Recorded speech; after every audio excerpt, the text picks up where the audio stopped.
Bad. No.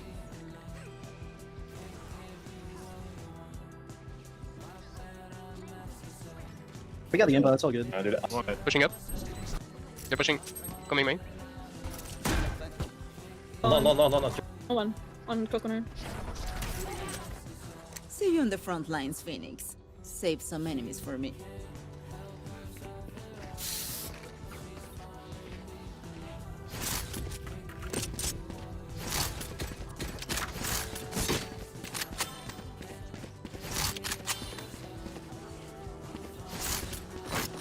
Out of charges.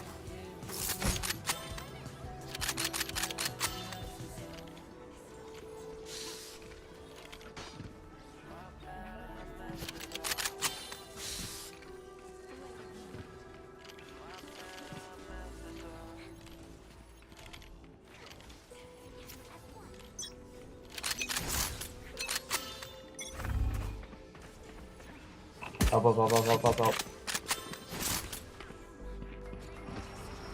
Obscuring vision. Reloading. Knocking down. Nice. Reloading.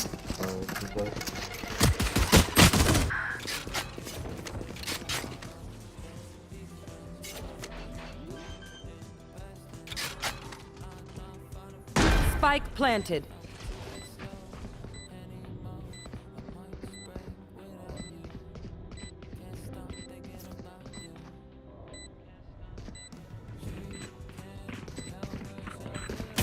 Last player standing. Flawless.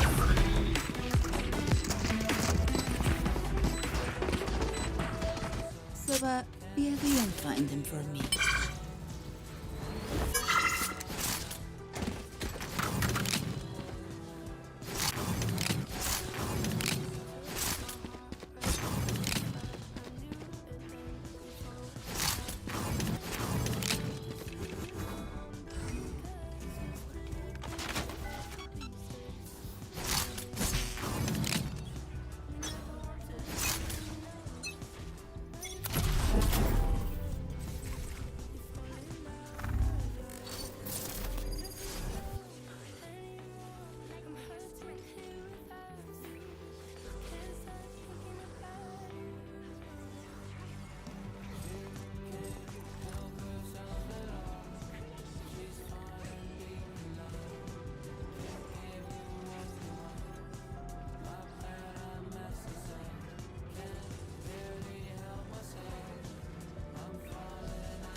Match found.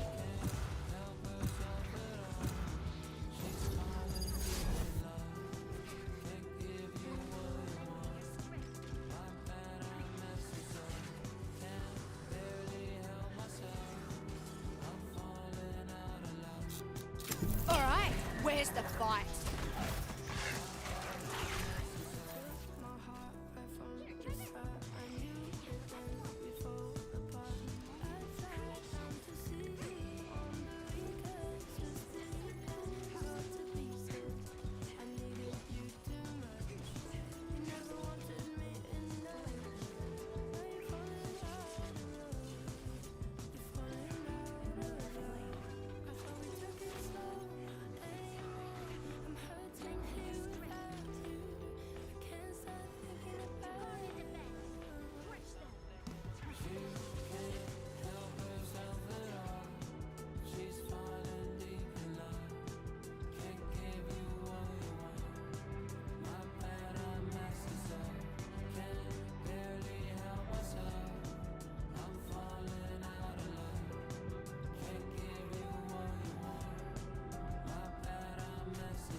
Maybe their killjoy isn't as smart as ours.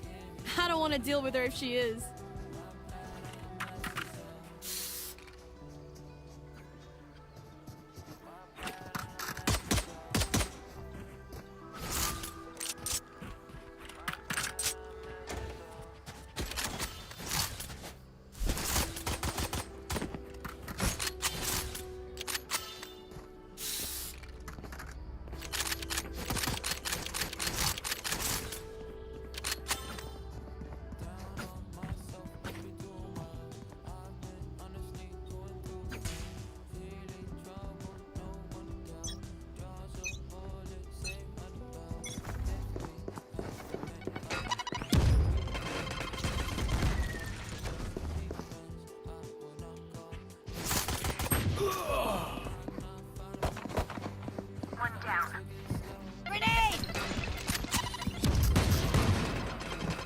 Reloading.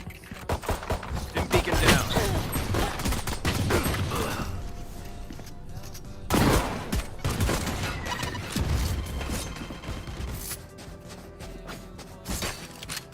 Reloading. Last player standing. Spike down, C.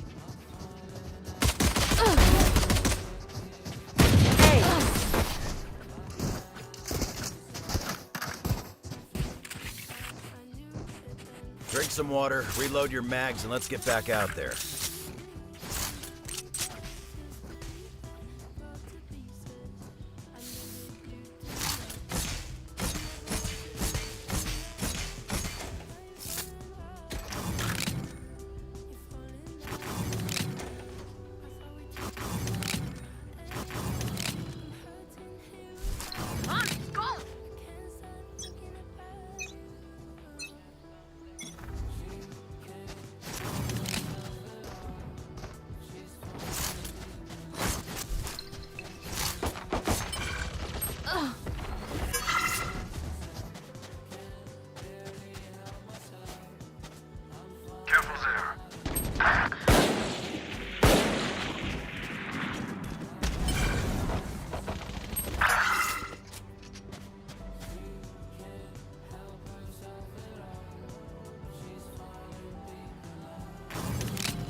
Blinded.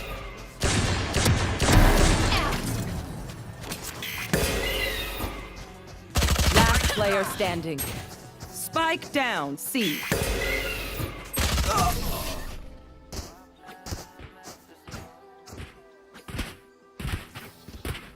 Let us see what they have planned for us this time.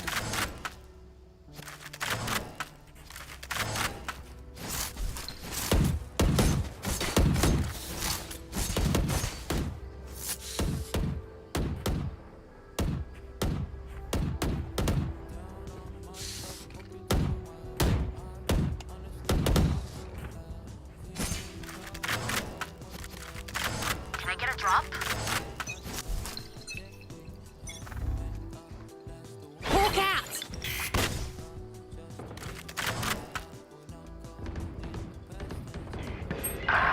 Ciao!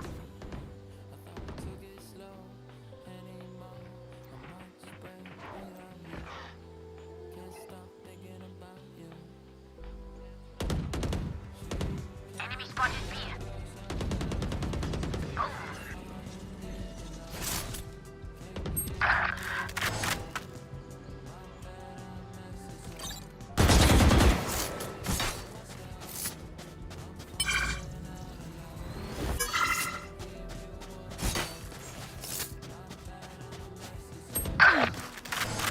Last player standing. Spike down, attacker spawn.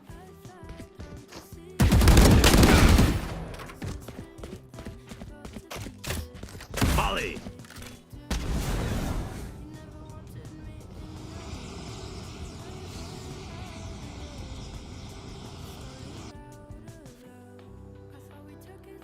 Thirty seconds left.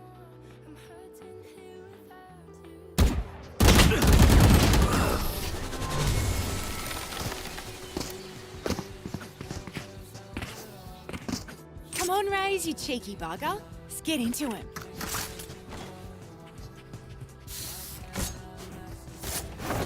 Anyone have funds?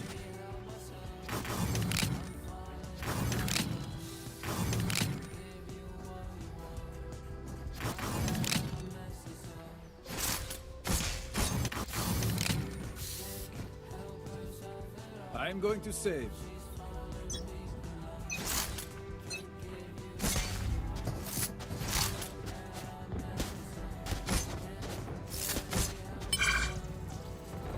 Miles, ready.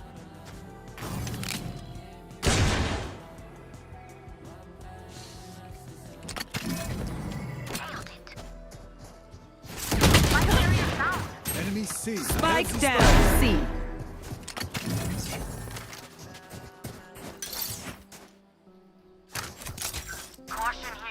Launching smoke. Reloading.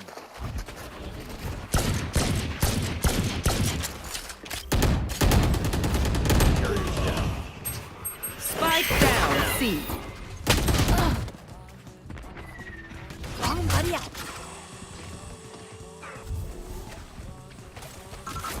Last player standing.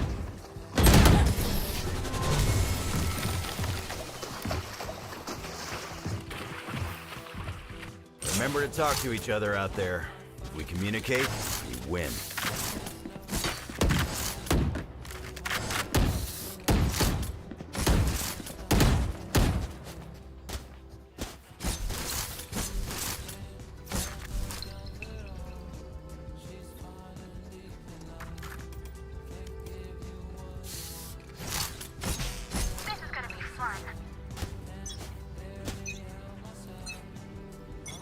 Stim beacon here. Hawk out!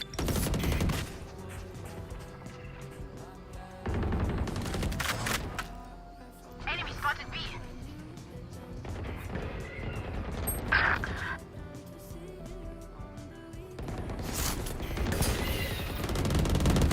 Hi, my ult's ready.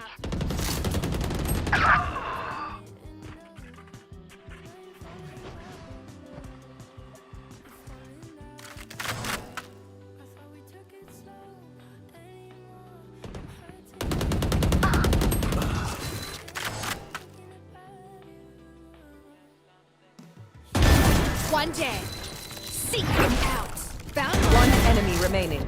Last player standing. There's another.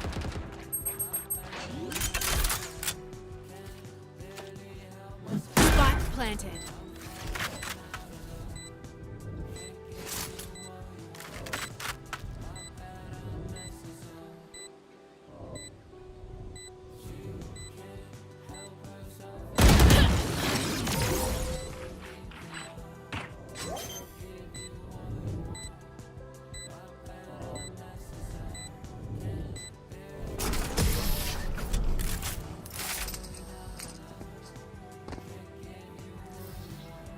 Just some good old hard yakka, standing in between us and victory. I'm going to save.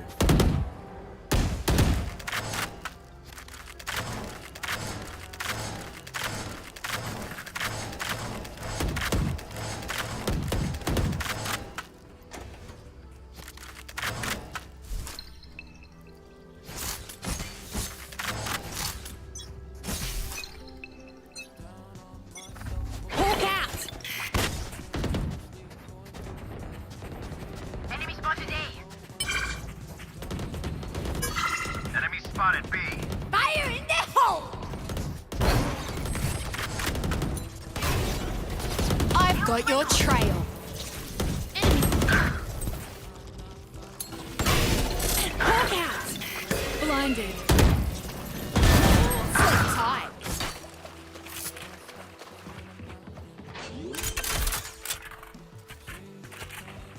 Spike planted.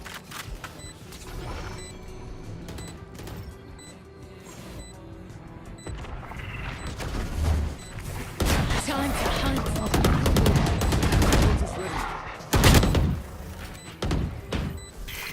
Hawk out! Last player standing.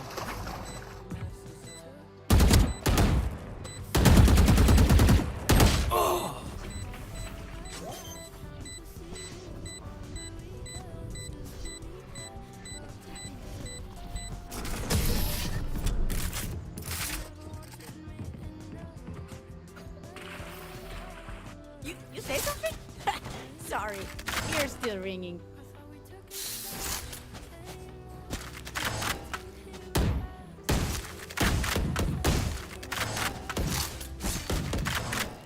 I can buy for you.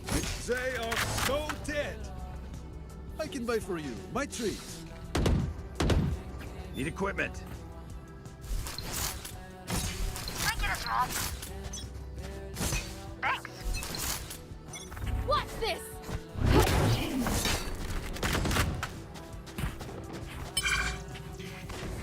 My ult's ready. Hawk out!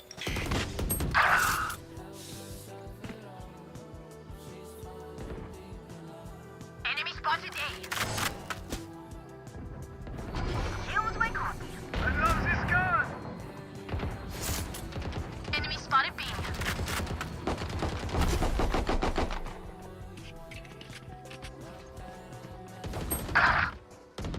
Next.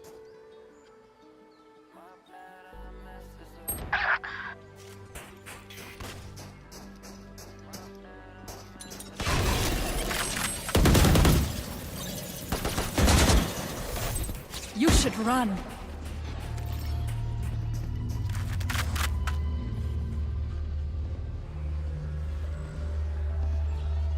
Last player standing. Spike down, C.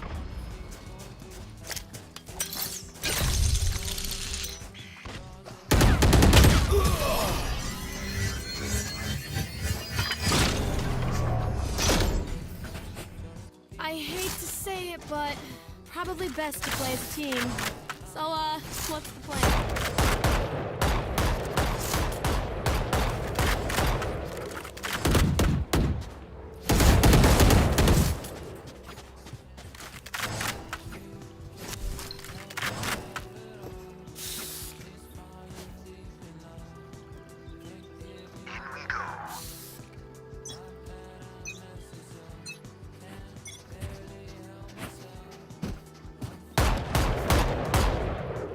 Enemy C.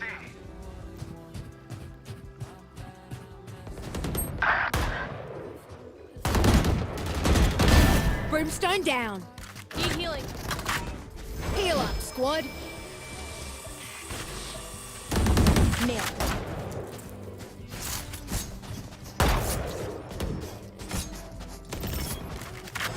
Enemy spotted A. Seek them out.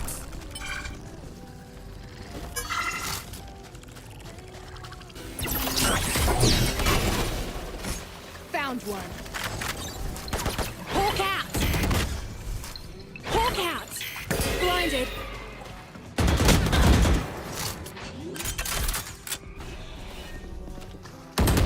Spot. Down and out. Open up the sky! Last player standing. One enemy remaining.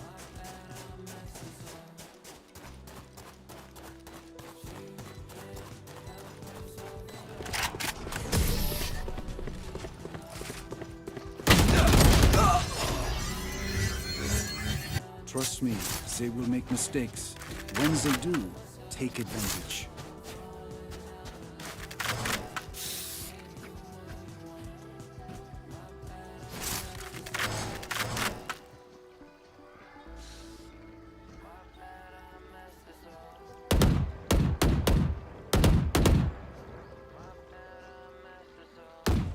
I got yous, okay?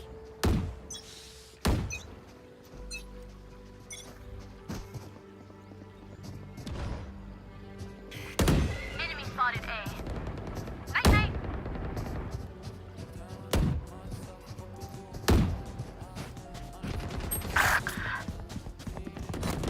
Stim beacon here. Trap destroyed. Prepare for hellfire! Reloading.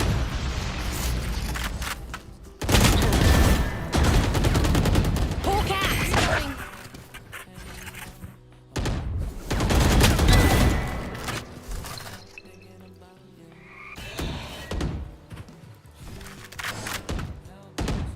One enemy remaining. That's 3 enemies spotted A.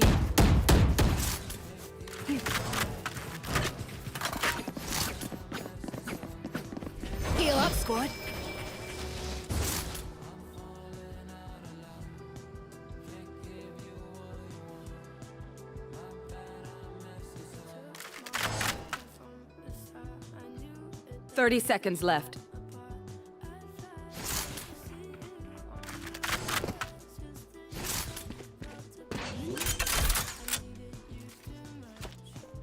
Spike planted.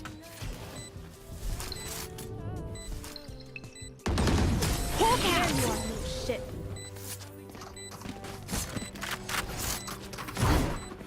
Yeah! Let's bring it back.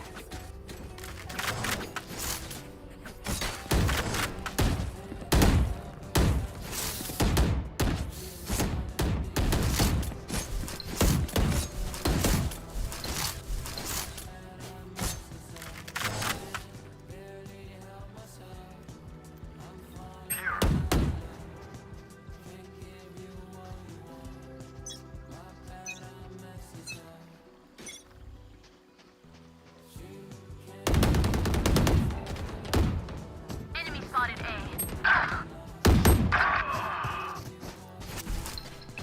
Hawk out!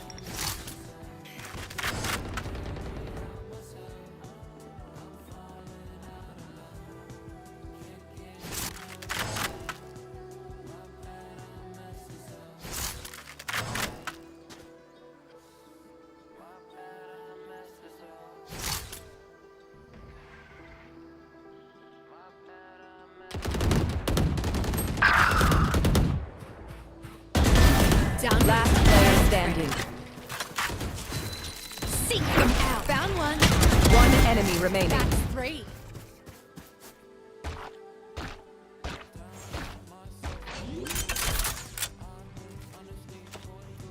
Spike planted.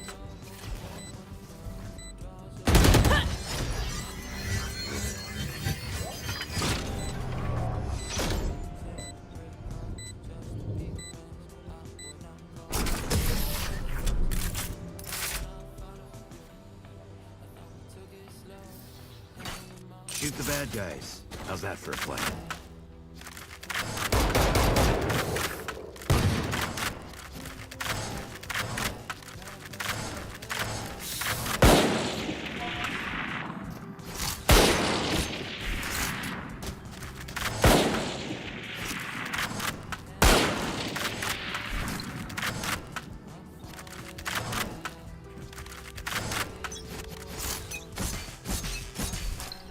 Hawk out!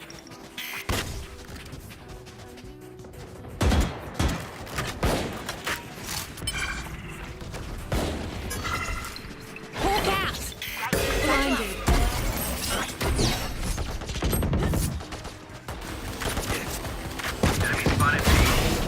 They found my trap.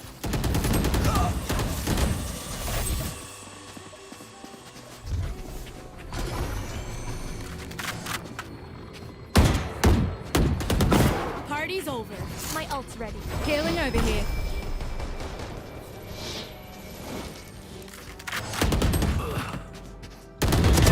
Ended. Reloading. Hawk out! Blocking sight. Time to hunt. Last player standing. One enemy remaining. Spike down. C.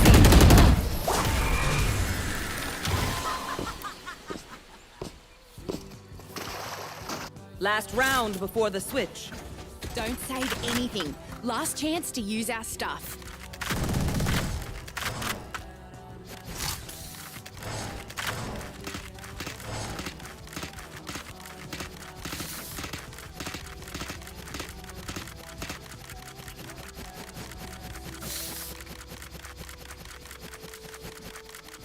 Watch and learn.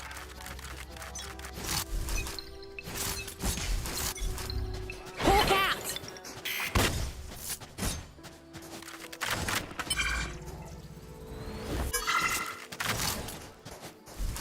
Hawk out!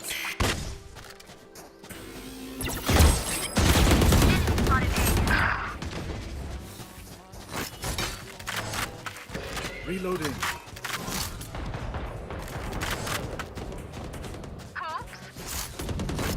Here. Need backup. Healing over here. Blocking sight. Enemy spot. Not ready yet. My ult's ready. Seek them out.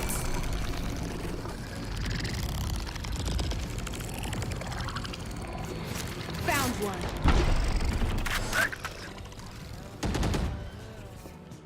Three for three.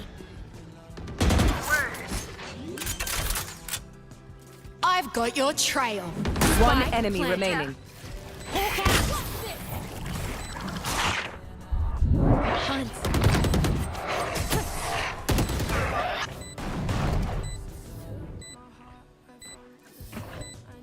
Switching sides.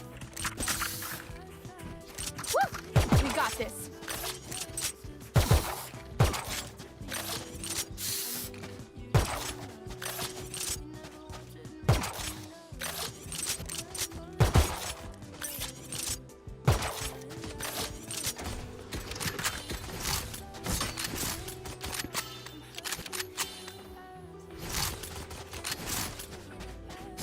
I'm out of stuff.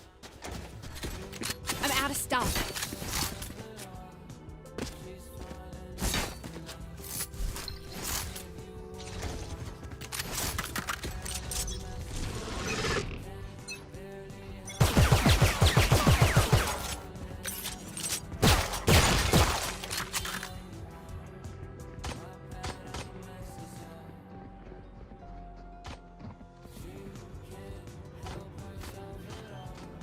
Enemy spotted C.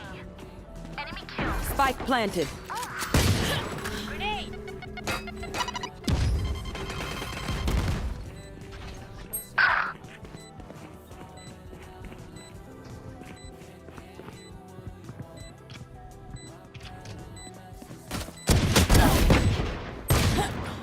One enemy remaining.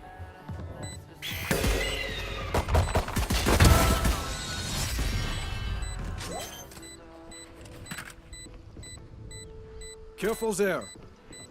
Reloading. Not the boom you hoped for.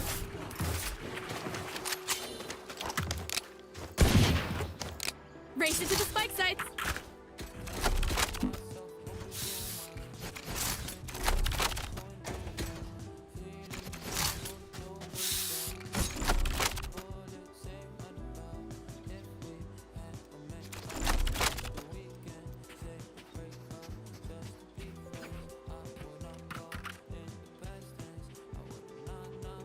Don't give them ground.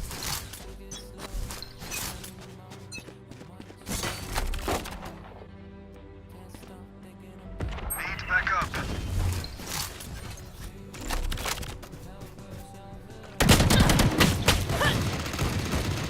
Enemy spotted A.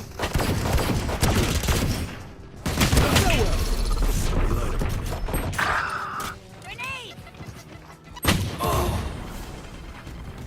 Colorful kill. One enemy remaining. Last player standing. Spike down A. Out of charges.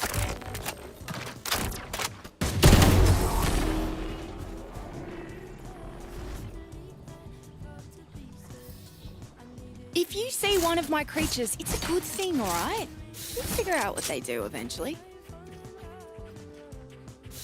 Help a girl out, would ya?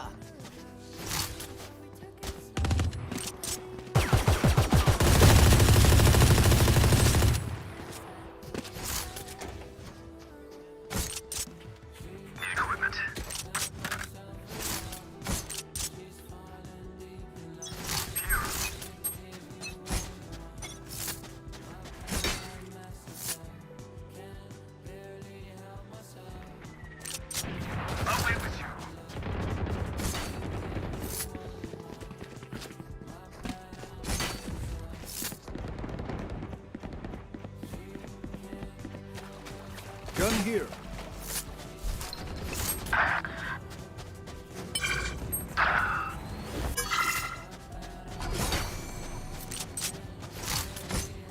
Spike planted.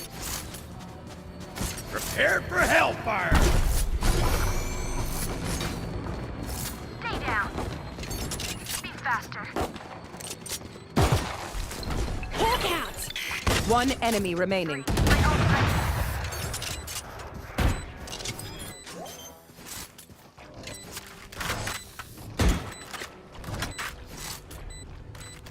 Oh, was that important?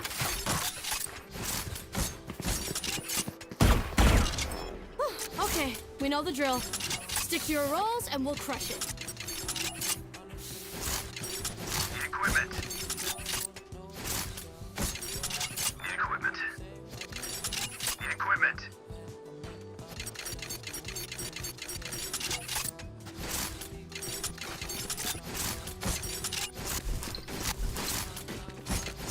We'll come back. I can feel it. Thanks.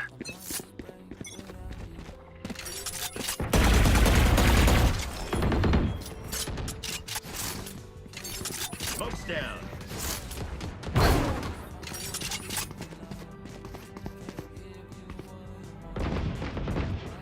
Multiple enemies.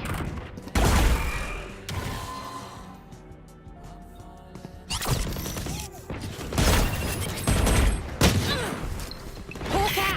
Blinded. Enemy spotted A. Hawk out! Blinded. Oh my god. The hunt begins. Sky's out.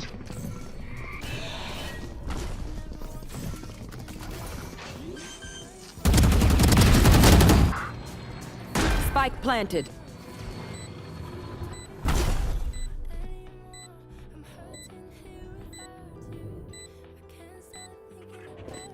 One enemy remaining. Last player standing. Like you could stop me.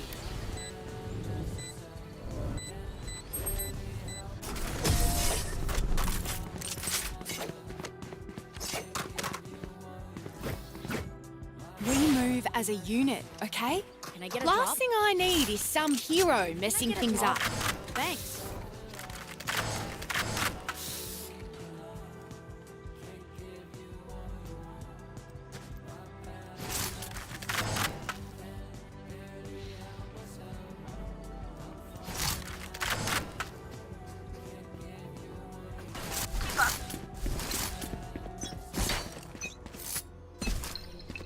Hawk out! Blinded.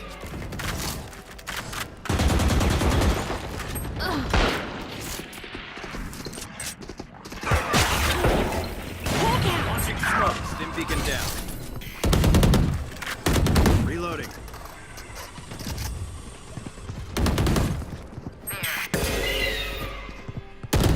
Goner. My ult's ready. Open up the sky!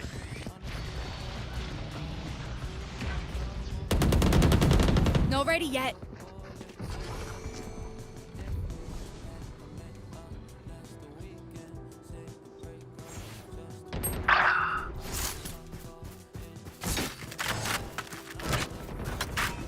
Here's my coffee. Spike planted. Here comes the party. Oh, obliterated. Last player standing.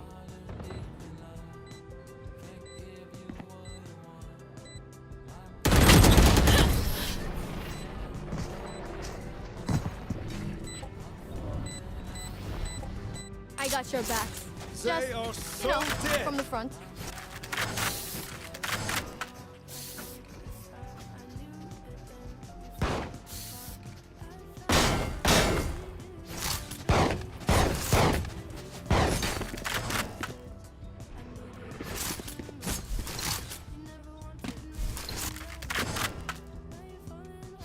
Find the weak point and break it.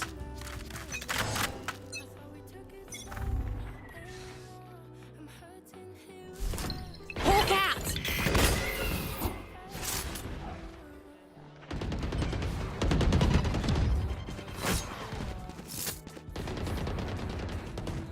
Enemy spotted. You should Hawk run. out! Blinded.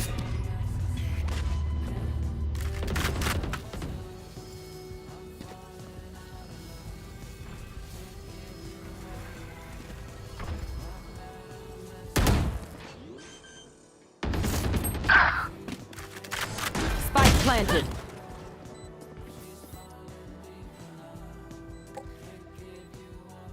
Teleport's ready. Last player standing.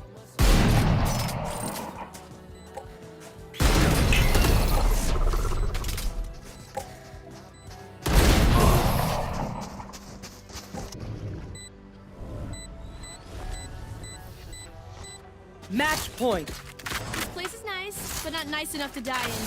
Let's win and get out of here.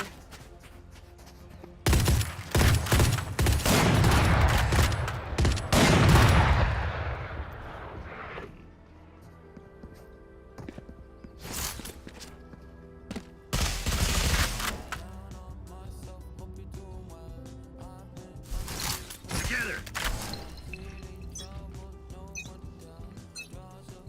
Hawk Down. out!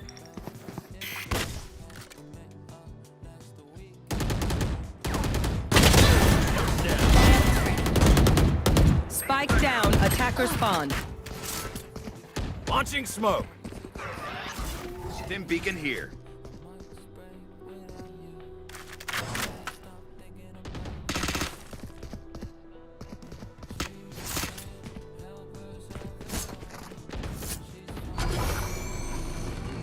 I've got your trail.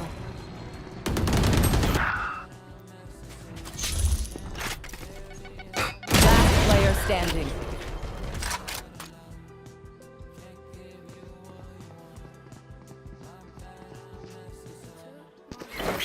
One enemy remaining. Did everyone see that? I'm amped. Let's go. I got things to do.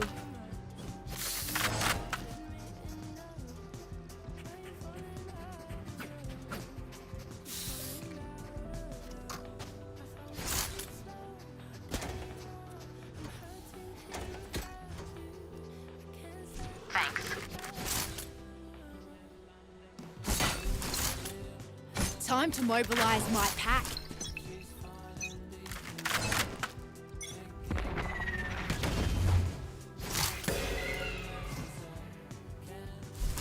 Hawk out!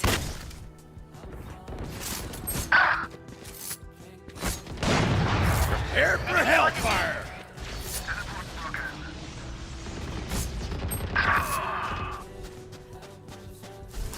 Hawk out!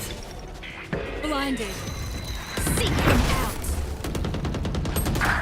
Found one.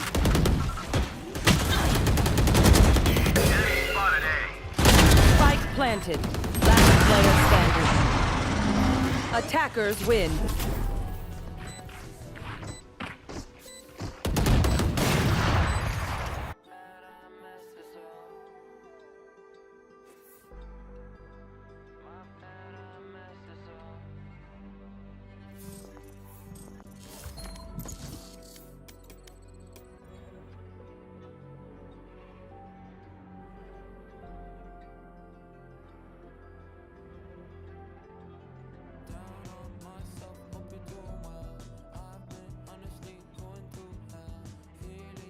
Match found.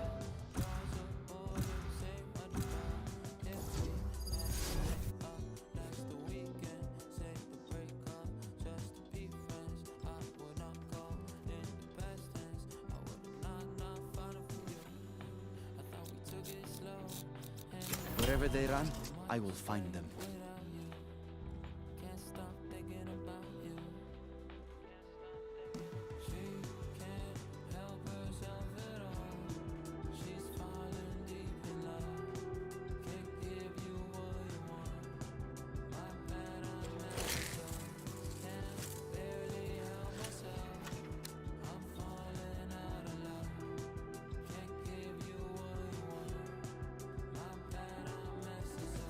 My heart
やあドクター、変わりないようで何よりだ。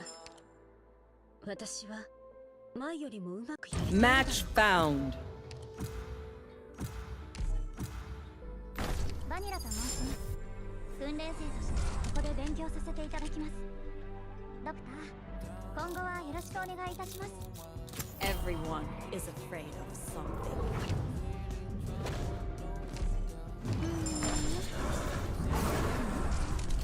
どうしたの？顔をそんなに赤くして。バニラと申します。訓練生としてここで勉強させていただきます。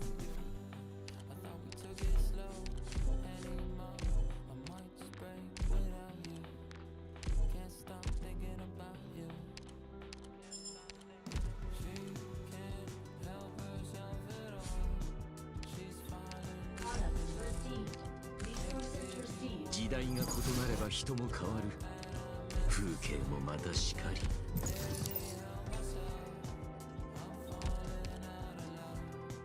り。やあドクター。 Match ない found. ようで何よりだ。私は前よりもうまくやれているだろうか。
No one can hold their breath forever.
Omen, I wonder, how quickly can we unravel their will to fight?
Poison orb emitting. Enemy spotted B. Here. Poison's off.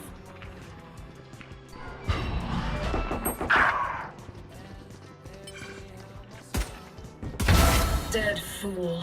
Toxins going up. Here.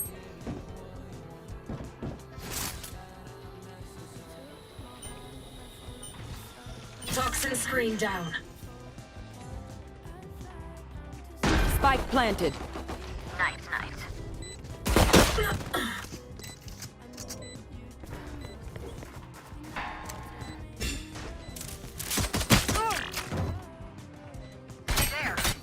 There.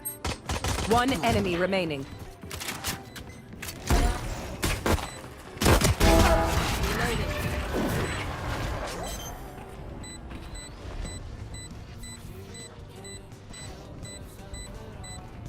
Good try, idiots. There. Let's do it again.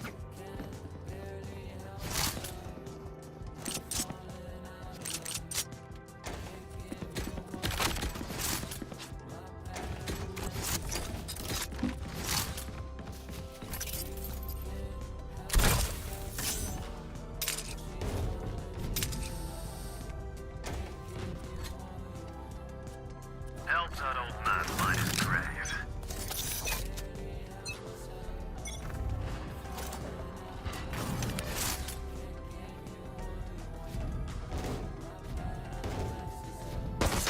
Poison orb emitting.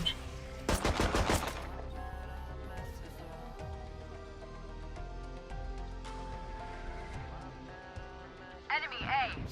Boy toxins going up.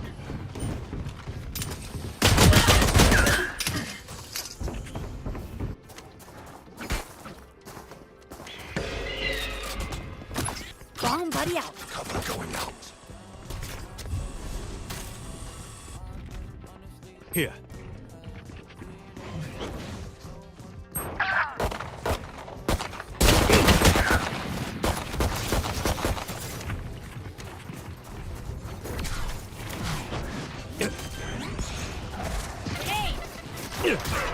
Spike planted.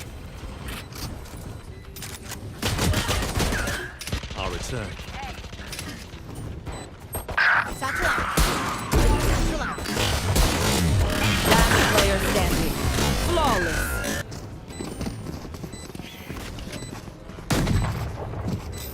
I will snuff out Phoenix's fire.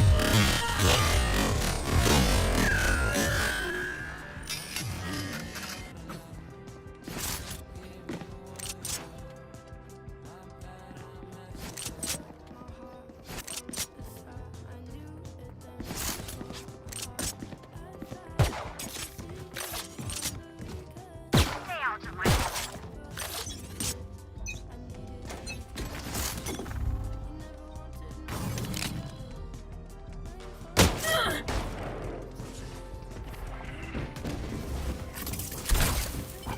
Toxins going up.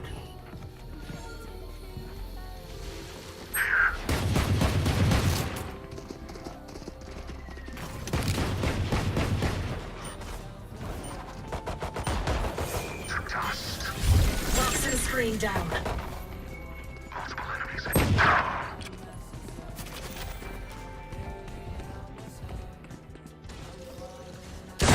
Phoenix down.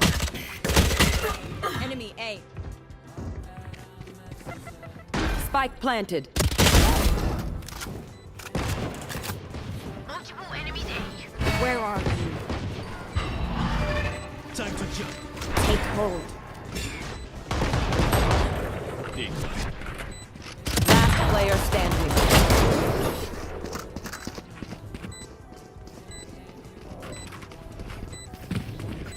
Look them in the eyes when you kill them.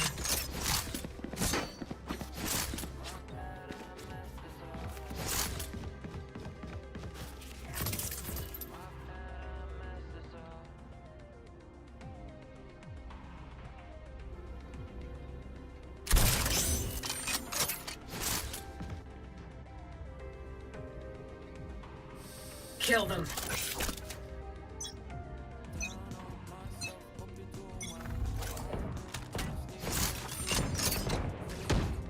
Poison orb emitting.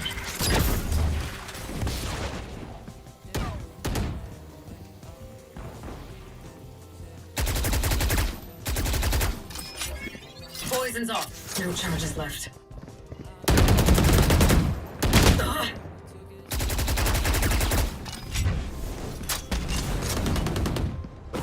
Multiple enemies mid.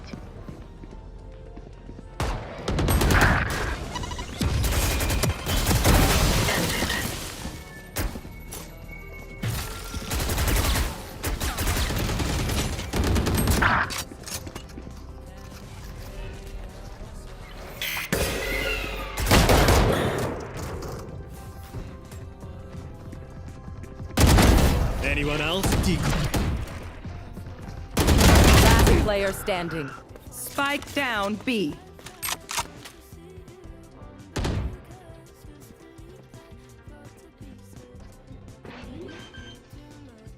Thirty seconds left. Spike planted. I've got your trail.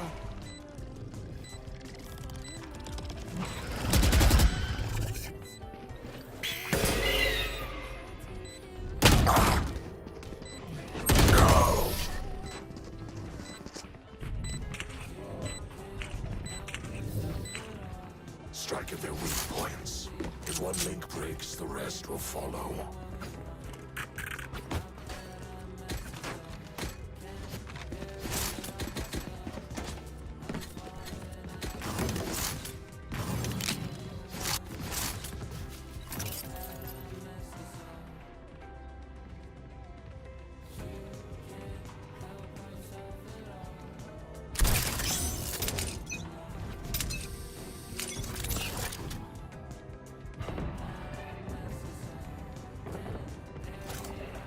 Joke's over! You're dead!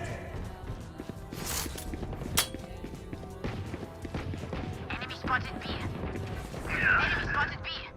Enemy spotted B.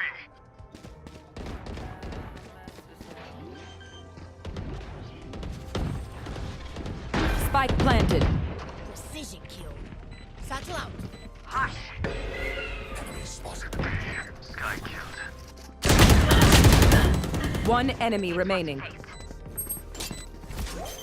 Looking here.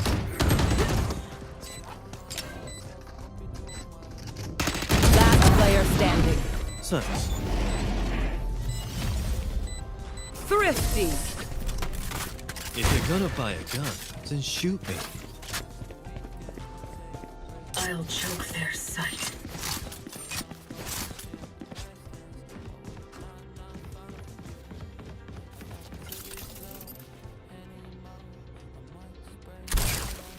I need a drop.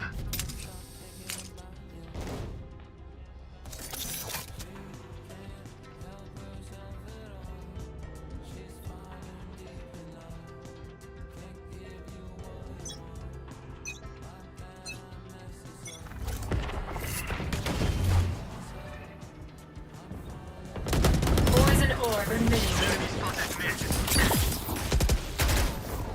Decoy. My ultimate is ready.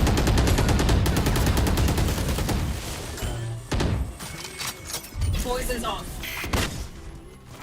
I'll handle this. Watching here. Watching here.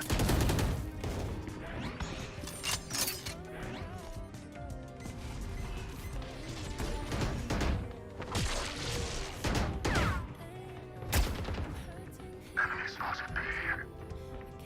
Here.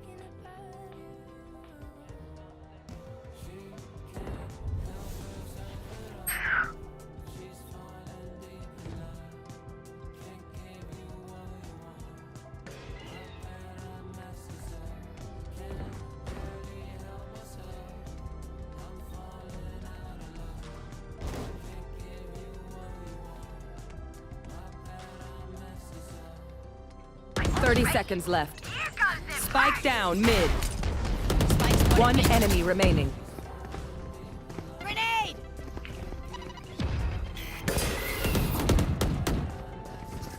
Flawless. Pity the man who dies meaningless. No one will remember them.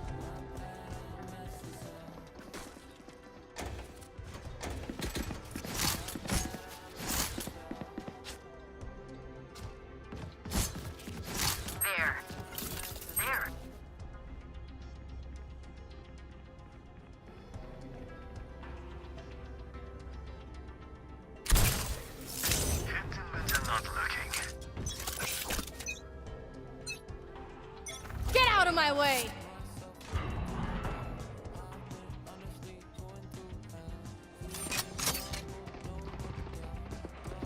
Toxins going up.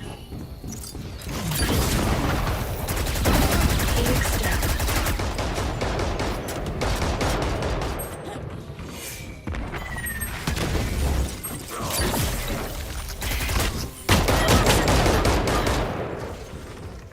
Portal closed.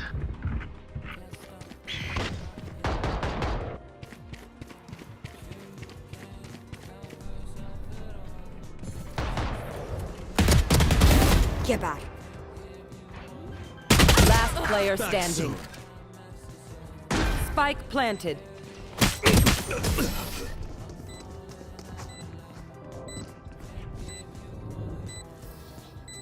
Paint? Check. Charges? Check. Brakes?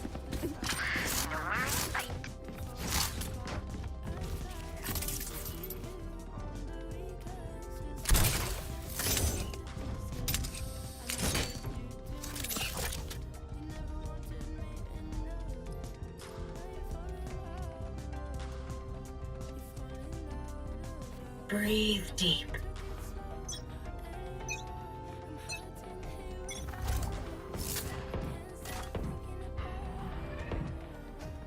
Poison orb emitting. Poison's off. Not recharged yet. Not recharged yet. Poison orb emitting. Prepare for hellfire! Poison's off.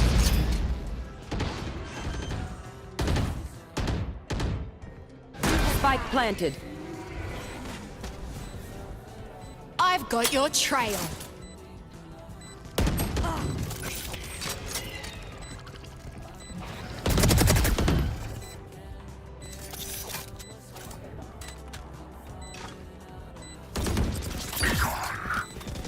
Poison Last orb player emitting. standing.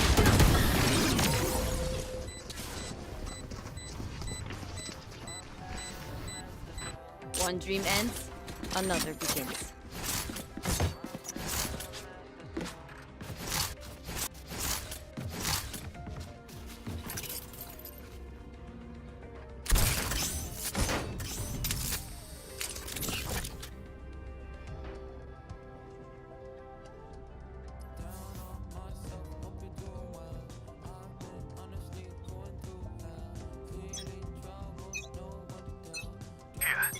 Joke's over!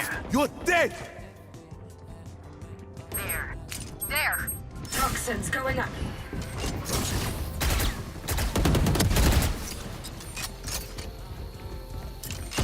Back soon.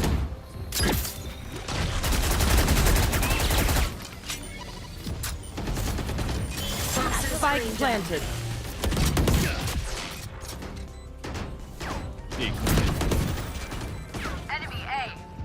get him. I'll return. Dead fool. Last player standing.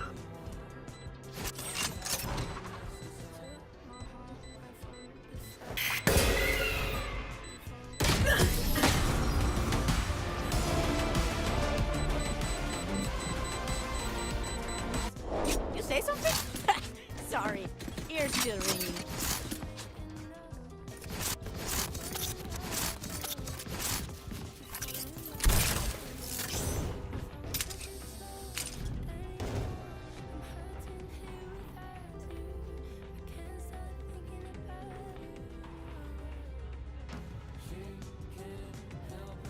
We'll bring it back.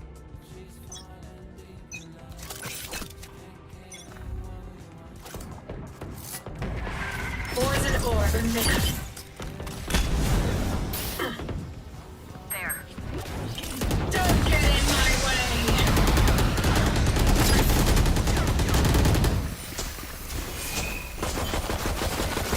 Poison off.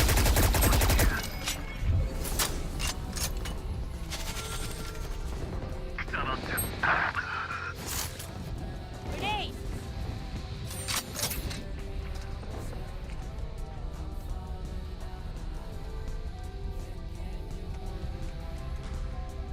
You will not kill my allies! Mark 3. There.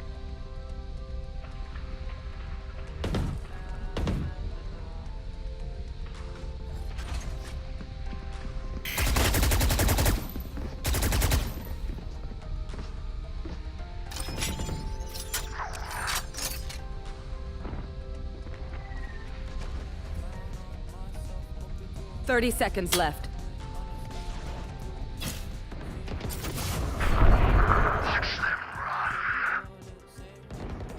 Spike planted. Enemy B. One enemy remaining. Makes 3.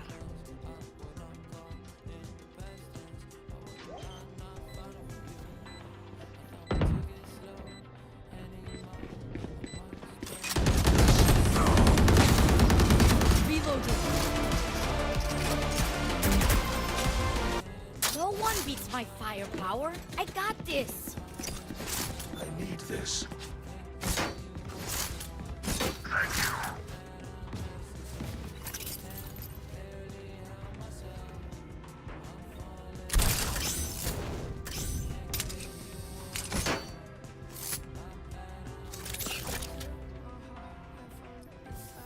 Breathe deep.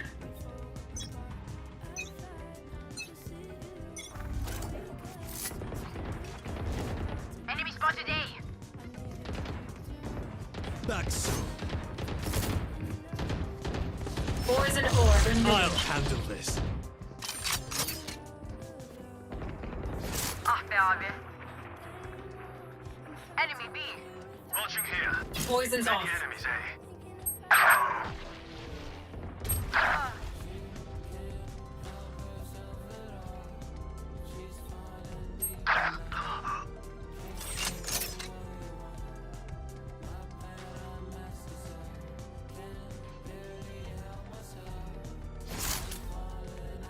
Spike planted.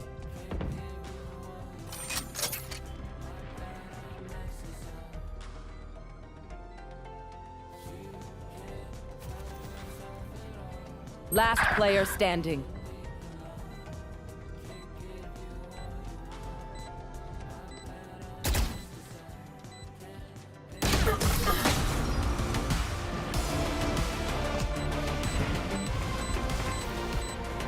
Last round in the half.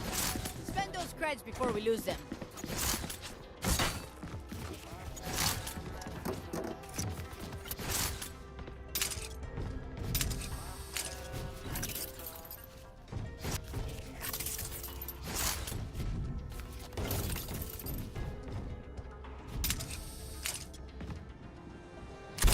Isolate and exterminate.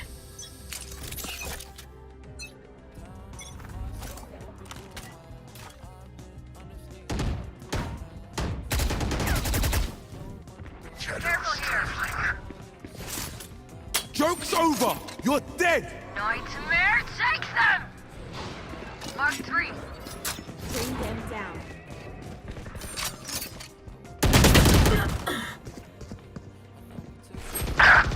Spike planted. Get out of my way! I've got your trail. Prepare for hellfire!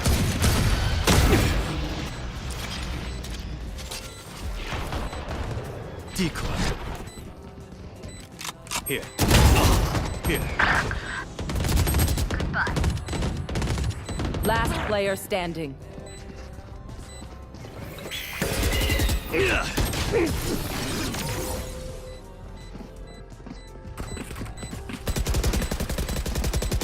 Switching sides. Feel the strain. Plug it out over.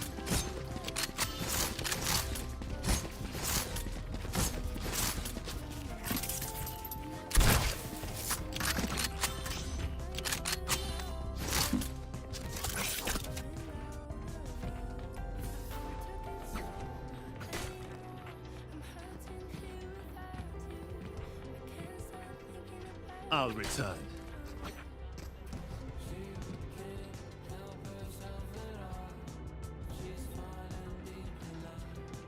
Keep it together.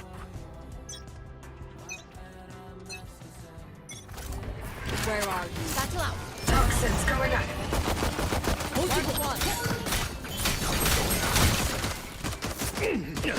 Toxin screen down.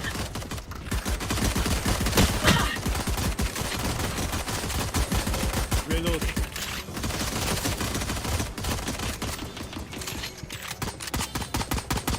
Reloading. Toxins going up. Toxin screen down.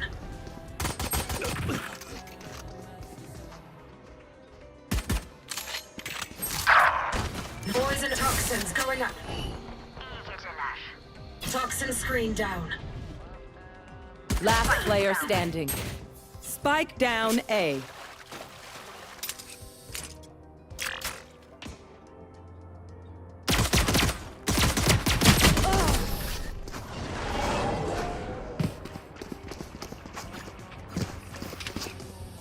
I'll pick them apart. You clean up whatever's left.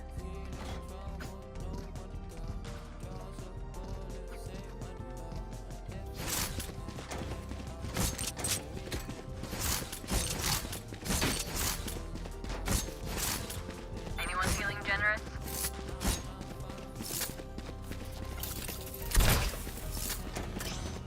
I'll take everything from them.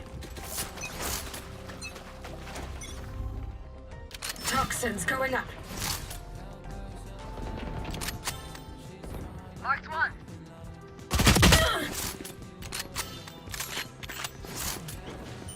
Toxin screen down. Spike is down. Spike down mid. Back soon. Bring them down. Reloading. Last player standing.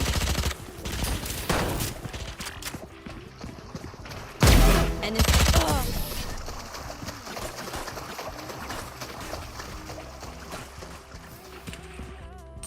surrounded by minha família.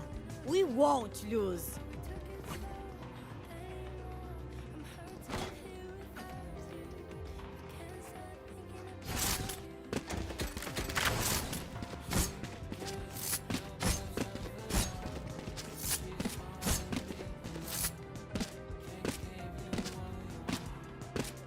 Let's start this party. Toxins going up.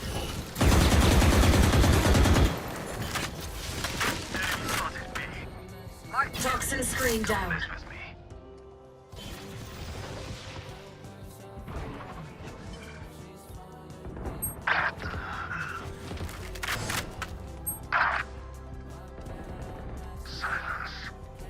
Toxins going up.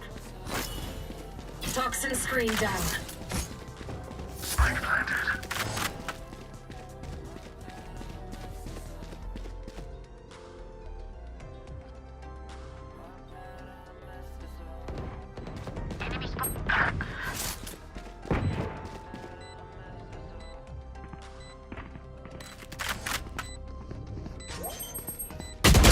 player standing.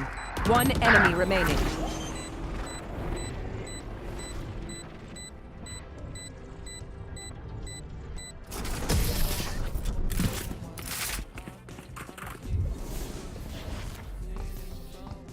Dreams are a funny thing.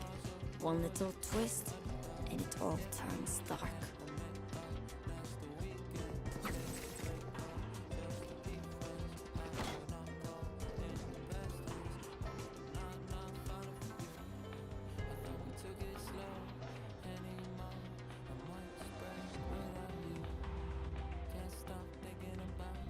Stay focused.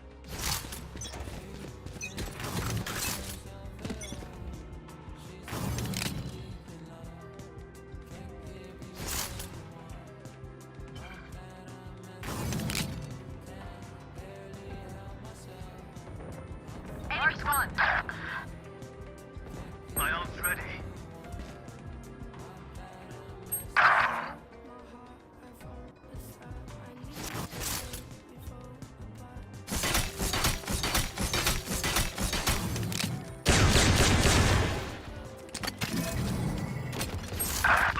Bam. Toxins going up. Typical. My ult is ready. Last player Carrier standing. killed. Spike down mid. Toxins.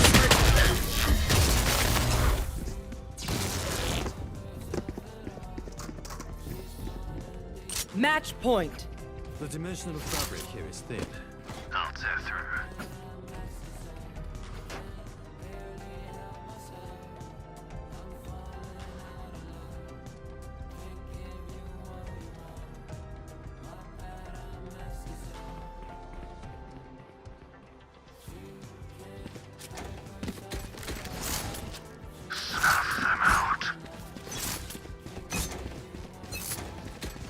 Somebody out. I'll find you. Reloading. Satchel out. Satchel out. Shadows traveling. Bring them down.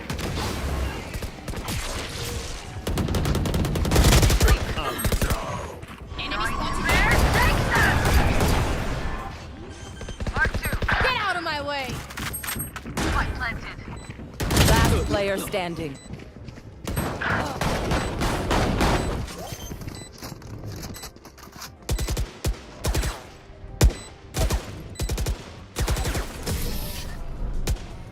Defenders win. Prepare for hellfire!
A good way of discouraging people from doing anything.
Oh, no, check, 100%. Do you want that?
Dearest Paul, time marches forward all too quickly. It has already been half a year since those chaotic events in Azure Kingdom transpired. I'm 20 now, which means my little sisters will soon be 14. I have continued to train myself while attending to any work Orsted gives me. Orsted knows nearly everything there is to know, yet he's not the best instructor. I guess he doesn't have the knack for teaching others. On top of that, he refuses to use his mana, so he can't demonstrate anything for me, either. He'll teach me the incantation and some tricks for using the spells he's sharing with me, and perhaps this is because he's a genius, so everything comes naturally to him, most of it doesn't make much sense to me at all. I'm sure part of the problem is that I'm not a very good student. You can't show me one small part of an equation and expect me to come up with the rest on my own. I'm not that brilliant. My memories from my previous life. Thud, I shut my diary. I had written it like a letter, one I would never send to anyone. There were had ever attended, which made it sentimental to me. Admittedly, this school was pretty much the only higher place of learning in this world, but it didn't make it any less special. Just as I was resolving to step in and help these cute little first-year boys from the big bad delinquent. Hey, someone's coming. Your husband has taught your daughter some very weird and inappropriate things. Mommy and Daddy back in the Great Forest, your poor little girl has become a slave and now she's going to be a sex toy starting today, mew, Linnea muttered under her breath, saying some kind of a prayer. So she wasn't willing after all. It was best to put a stop to this. I couldn't let her be dragged into Eris's selfish whims. As for you, Persina, I'll be leaving you in the dust, loser. Victory's mine this time, mew. Suck it. Okay, I guess maybe not so unwilling after all. Maybe it was okay if she consented then? Linnea, I said, stretching my hand toward her. Linnea's whole body jumped. Mew? She stiffened up, but didn't try to run. I slid my hand past her thighs to her tail. She had the kind of supple muscles you'd expect of a carnivore, but she was soft in all the places a woman should be, too. My hand traveled up her back, feeling along her waist. It was tight and toned, but I inspected her today, mew, Linnea muttered under her breath. Okay, I guess maybe not so unwilling after all. Maybe it was okay if she consented then?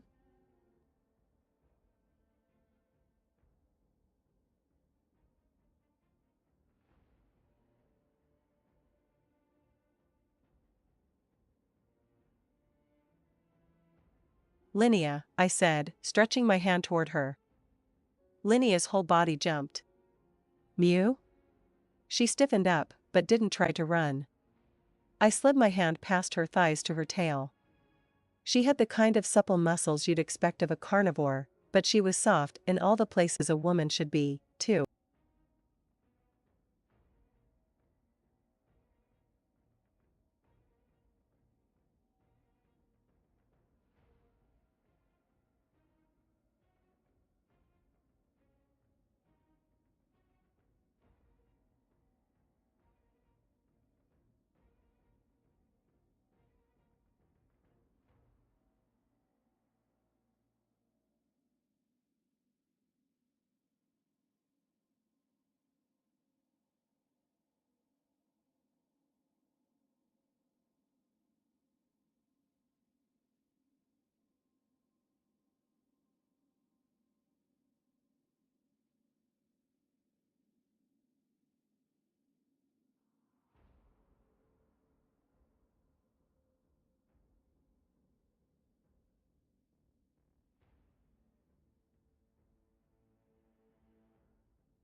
My hand traveled up her back, feeling along her waist. It's scary if you don't say anything, Mew. I gathered my strength and lifted her princess style in my arms to manipulate the doorknob and nudge her. It had been exhausting to do everything by myself. Do I really have to? After what happened the other day, she probably wasn't keen on the idea of working together again. Her reluctance made me worry about Linea's ability to gather people, but, hey.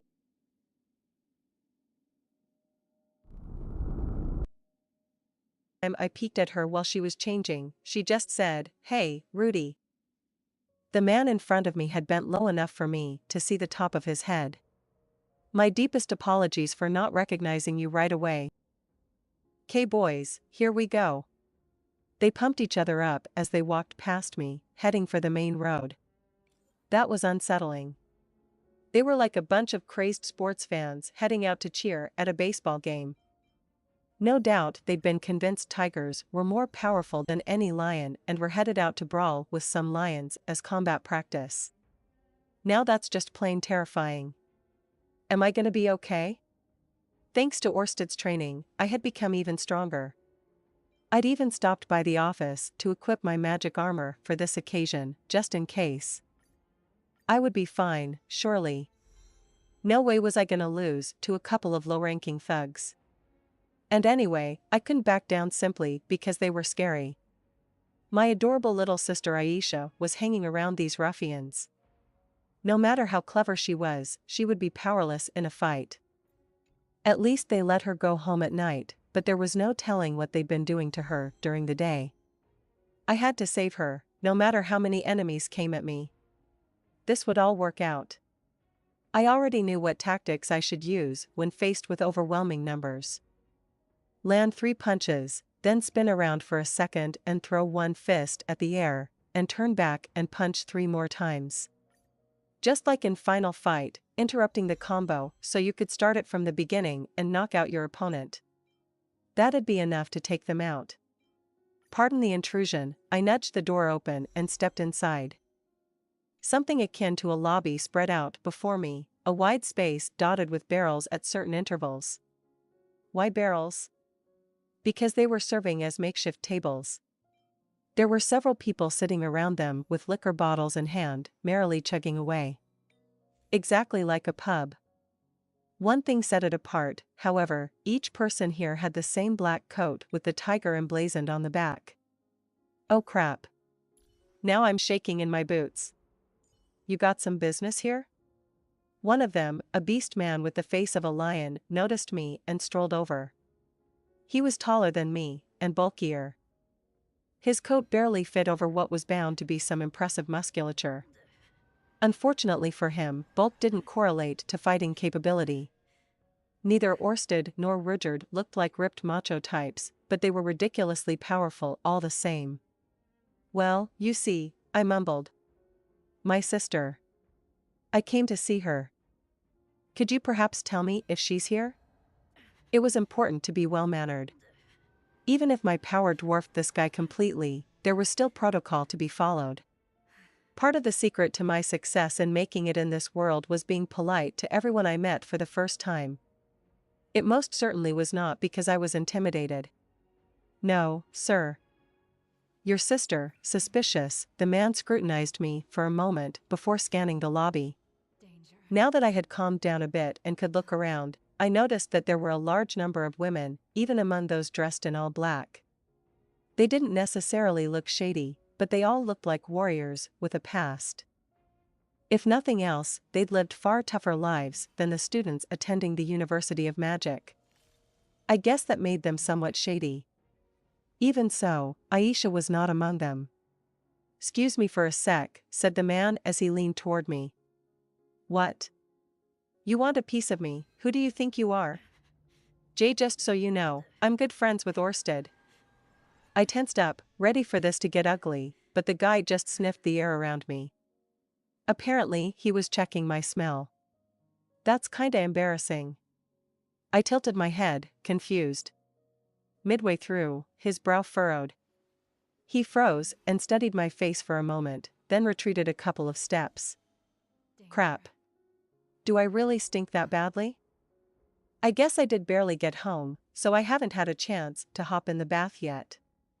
Sorry, but, are you Miss Aisha's brother? He asked. Apparently, he was able to figure that out from the sweaty stench of my unwashed body.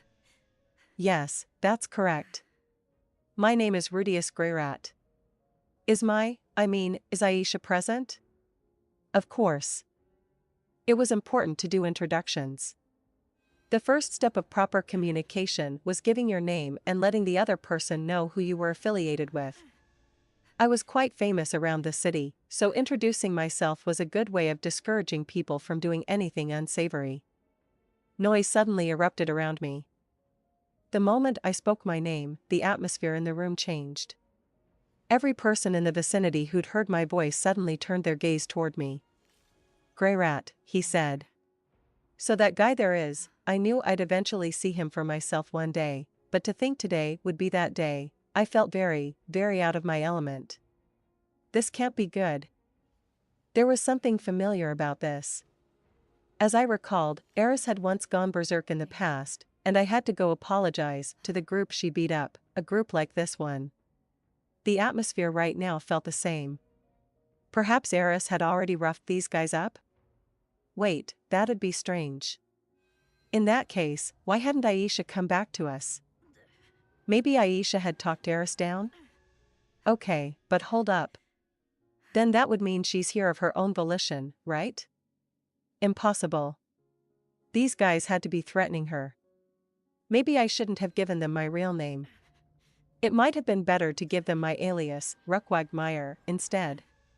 It was too late for regrets, though. That means you're the chairman. He's our chairman. Chairman Rudius. For some reason, all the people in the room started bowing. No normal bow, mind you, they all stood at attention and did the 45-degree bow, as was proper Japanese etiquette. What made it more odd was that they all did it in unison.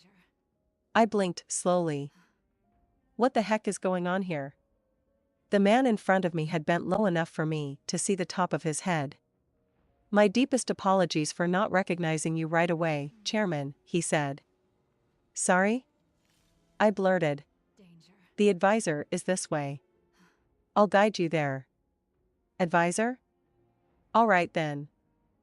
I was having trouble keeping up with the course of this conversation. The man straightened his shoulders, tail fully erect as he motioned me deeper into the building. I may not have understood what he was talking about, but if he was willing to show me the way, the least I could do was physically follow him. We climbed to the next floor, where he led me to one of the innermost rooms, and said, through there. It was fairly dark inside, and a portrait of a mysterious yet handsome man hung on the wall, gave the place an eerie vibe. It was within this room where I found them, the shadiest people in the entire city. They wore the same black coats as the group I'd seen on the first floor, and despite it being nearly summer, they were sporting what resembled white mufflers around their necks. Even though the room was completely sealed and barely lit, they wore sunglasses. The pair sat opposite one another, grinning devilishly as they counted gold coins together. It really was a good call to buy these sunglasses after all. The gleam of these gold coins would have blinded me otherwise, mew. One of the two cackled, wearing an unpleasant grin on her face. Perhaps it was the lack of illumination in the room, but her teeth seemed to glimmer like gold as well. The sunglasses made it impossible to make out her face, but I didn't have to see it to know the money had gone to her head. Her eyes were probably dollar signs right now. As far as I was concerned, she already was blinded. Almost forgot. Here's the fees for this month, mew. Very good. The young girl beside her, also wearing glasses, nodded. She sat primly in her chair, arrogantly leaning back as if she were the boss of some big enterprise. She kept her chin held high as the other woman nudged over the pile of golden coins. There had to be at least 10 of them. From what I could tell, the coins weren't Azuran gold coins, but the type used here in Renoa Kingdom. The younger girl perfunctorily counted the money she'd been handed and tossed them into an empty coin bag lying nearby. She quickly jotted down the amount tendered and signed her name before passing the receipt over to the cat-eared woman. There, payment received, she said. And? The younger girl jerked her chin at the cat-eared woman, prompting her for more. And this is the consulting fee, Mew. The cat-eared woman passed over one of the many towers of golden coins. There were probably about 5 or 6 coins per stack. With this, I hope I can expect you to keep workin' with Meow, yeah? Why, of course. I intend to continue working with you for a long time to come, snickered the cat-eared woman. You really are rotten to the core, aren't ya? The younger girl's lips pulled into a devious smile as she replied, not nearly as rotten as you, Linnea. She dumped the money into a different coin bag before depositing it into the front of her dress, right in the valley between her breasts. Finally, they noticed the young beast man and me standing at the entrance. Chairman Rudius is here to see you, Chief Linnea and Advisor Aisha. Yes, indeed. The 2 figures in sunglasses before me were, in fact, Linnea and Aisha. The girls welcomed me and motioned for me to sit, so I plopped myself down on a couch while they took their seats opposite of me. What is this? What is going on? I decided I'd better get a feel for this situation before talking about anything else. After all, I did order the 2 to assemble a group of people. I did not, however, rent out this building or tell them to make everyone dress in black. There were also way more people here than I imagined. Well, you see, big brother. We did as you told us to.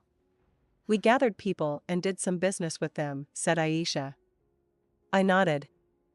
Give me details. Aisha gave me the lowdown. After I'd left on my assignment, Linnea and Aisha immediately set about recruiting people.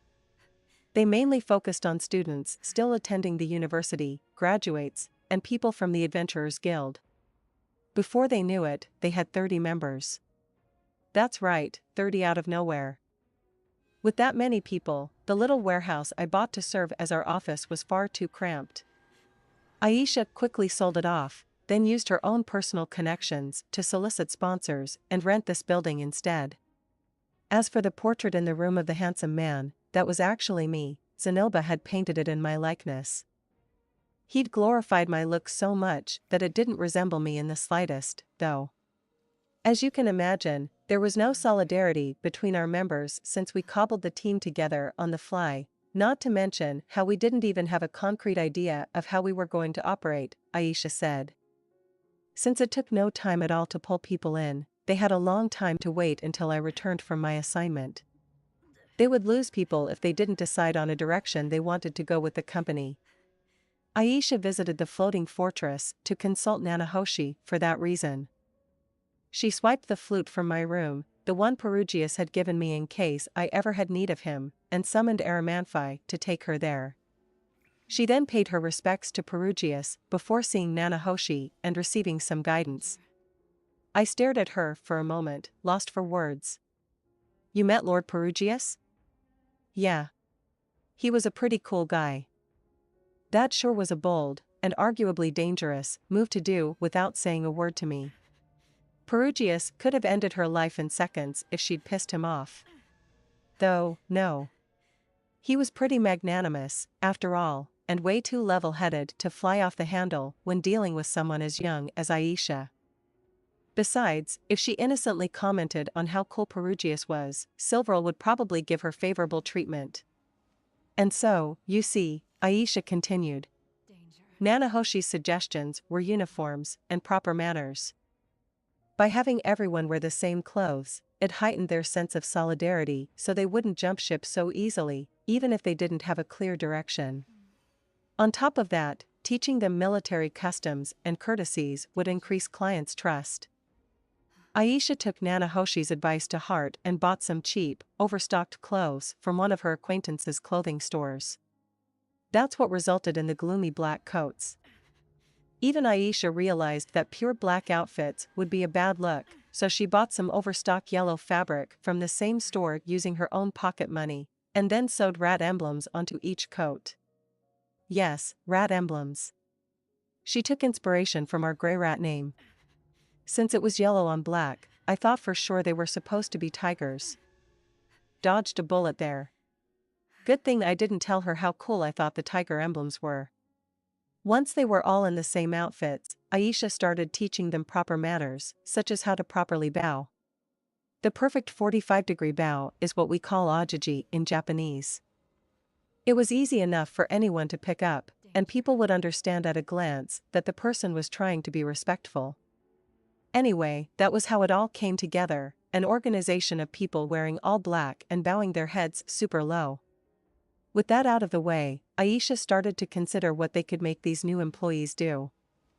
The majority of them were beast folk that Linnea had recruited. They didn't really have any talents outside of fighting. We're talking jock types addicted to bench pressing, who couldn't even read numbers, let alone letters. There were some bright minds among them, but for every smart person, there were at least 5 more who were meatheads. The only idea that came to mind for a group like that was mercenary work, so that was what the girls decided to do. It also helped them to pick a name, which they derived from the very pseudonym I often employed, Ruckwag's Mercenary Band. There was one issue, however. Sharia was right in the middle of the 3 magic nations, which were relatively peaceful places. There were no wars going on, and it would take too much time to deploy people to places that were embroiled in conflict. So Aisha devised the idea of a bodyguard business. For a set price, a person could hire several of our mercenaries for a period of time. One person would be appointed leader of the group, and they would call the shots during an assignment. If someone were to die or get injured on the job, the company would immediately send a replacement. In other words, they were leasing out bodyguards. Definitely not a crime gang. Absolutely not. And once we opened a business, we immediately shot to fame. With the Doldia tribe's princess acting as the company's leader, it managed to earn a peculiar amount of trust from the people. On top of that, Aisha's advertising and the personal connections of individual members quickly made the group popular. Within 14 to 15 days of the band's founding, they were already receiving requests from big shots like the Renoa Kingdom's Order of Knights, the Magicians Guild, and the Magical Implement Workshop. Their membership was increasing in the meantime, which was why they currently had 50 or so people about the city. Sharia had all sorts of people, knights, students, smiths, and workshop artisans, and so on. Factions naturally formed within this diversity, which resulted in a number of fights and minor spats. That created the need for a niche industry, a neutral party that could protect those involved. If we didn't watch our step, the mercenary band could become a faction of its own, but that was why Aisha thought it best to accept requests from anyone without discrimination, in order to maintain that neutrality. We have been setting aside some of what we earn as company fees, but even then we've still raked in way more than I ever imagined, said Aisha. You got that right, Mew. Everyone pays us way more in fees than we even thought they would. They're honest people, the lot of them, Mew. So they made a bodyguard organization that's slightly different from the Adventurers Guild. They'd also turned over a pretty decent profit in the process, making for a smooth start to our business. Of course, the total amount of revenue was nothing big. It would still take a very, very long time before Linnea could repay all that she owed.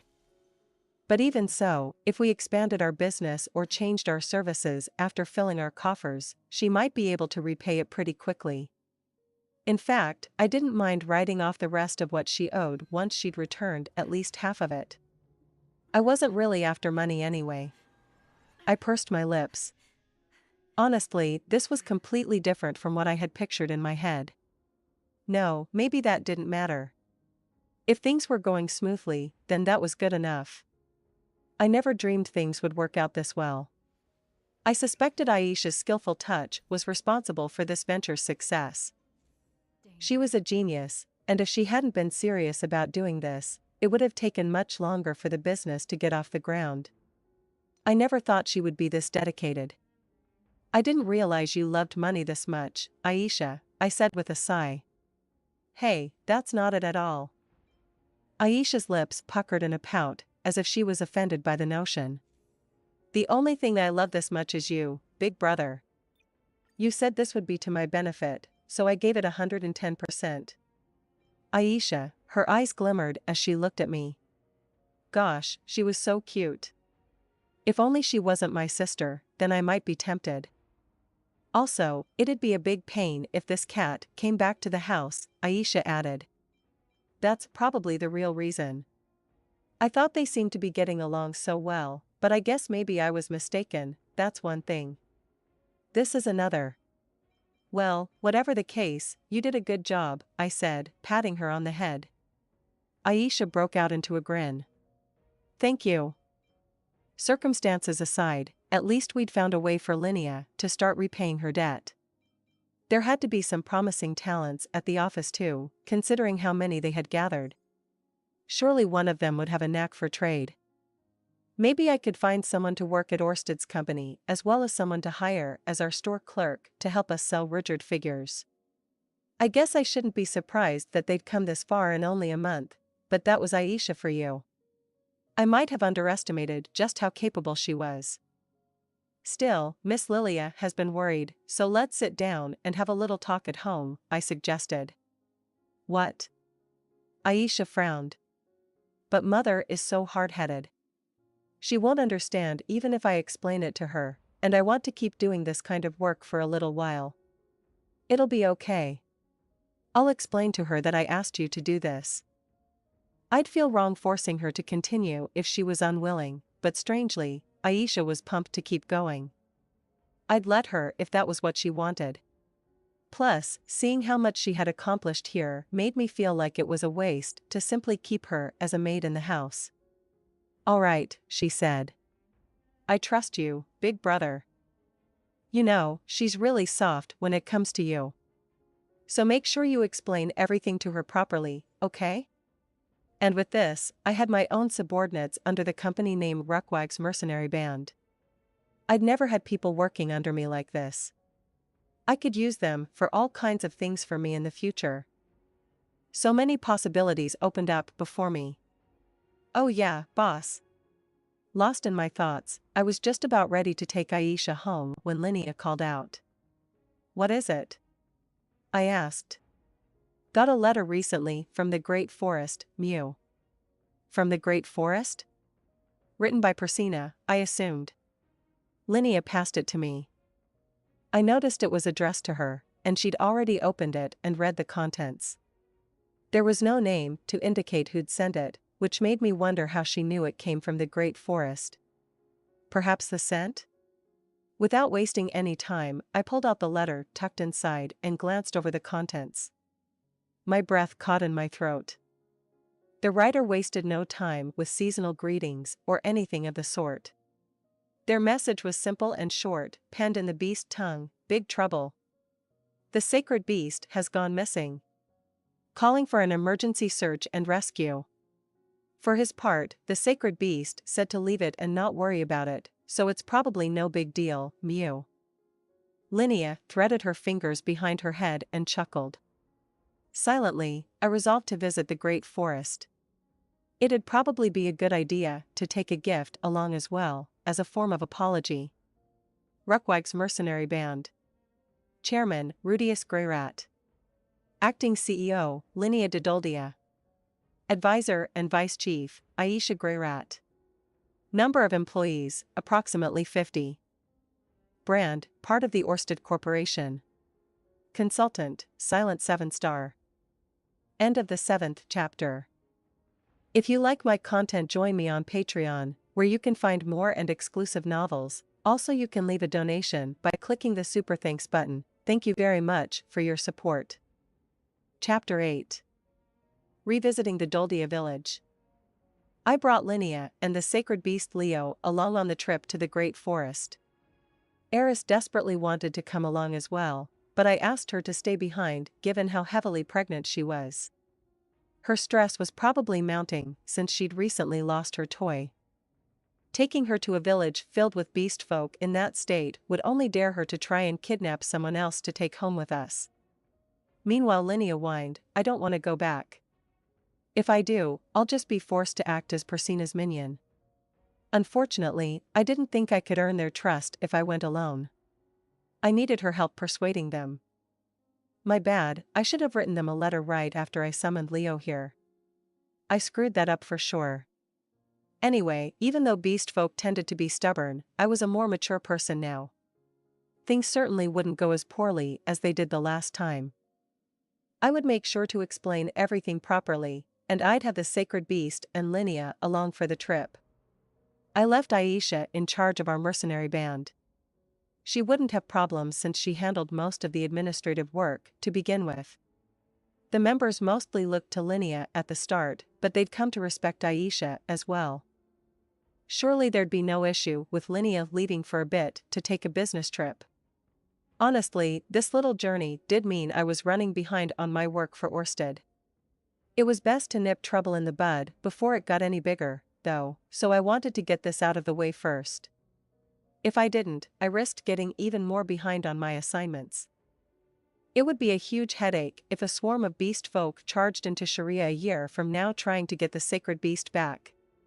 When I explained things to Ørsted and tried to impress the urgency of the situation upon him, he didn't seem particularly bothered by my request. He offered to watch over the house while I was gone, in fact. Thanks to my contributions, he'd laid far more groundwork against the man god during this loop than any other, so he didn't mind me getting a little sidetracked. If anything, we had some breathing room. As much as I wanted to head straight for the office basement and hop on the teleportation circle to go straight to the Doldia village, our circle in the Great Forest was actually located quite a distance away from them. Instead, I decided to pay a visit to Perugius.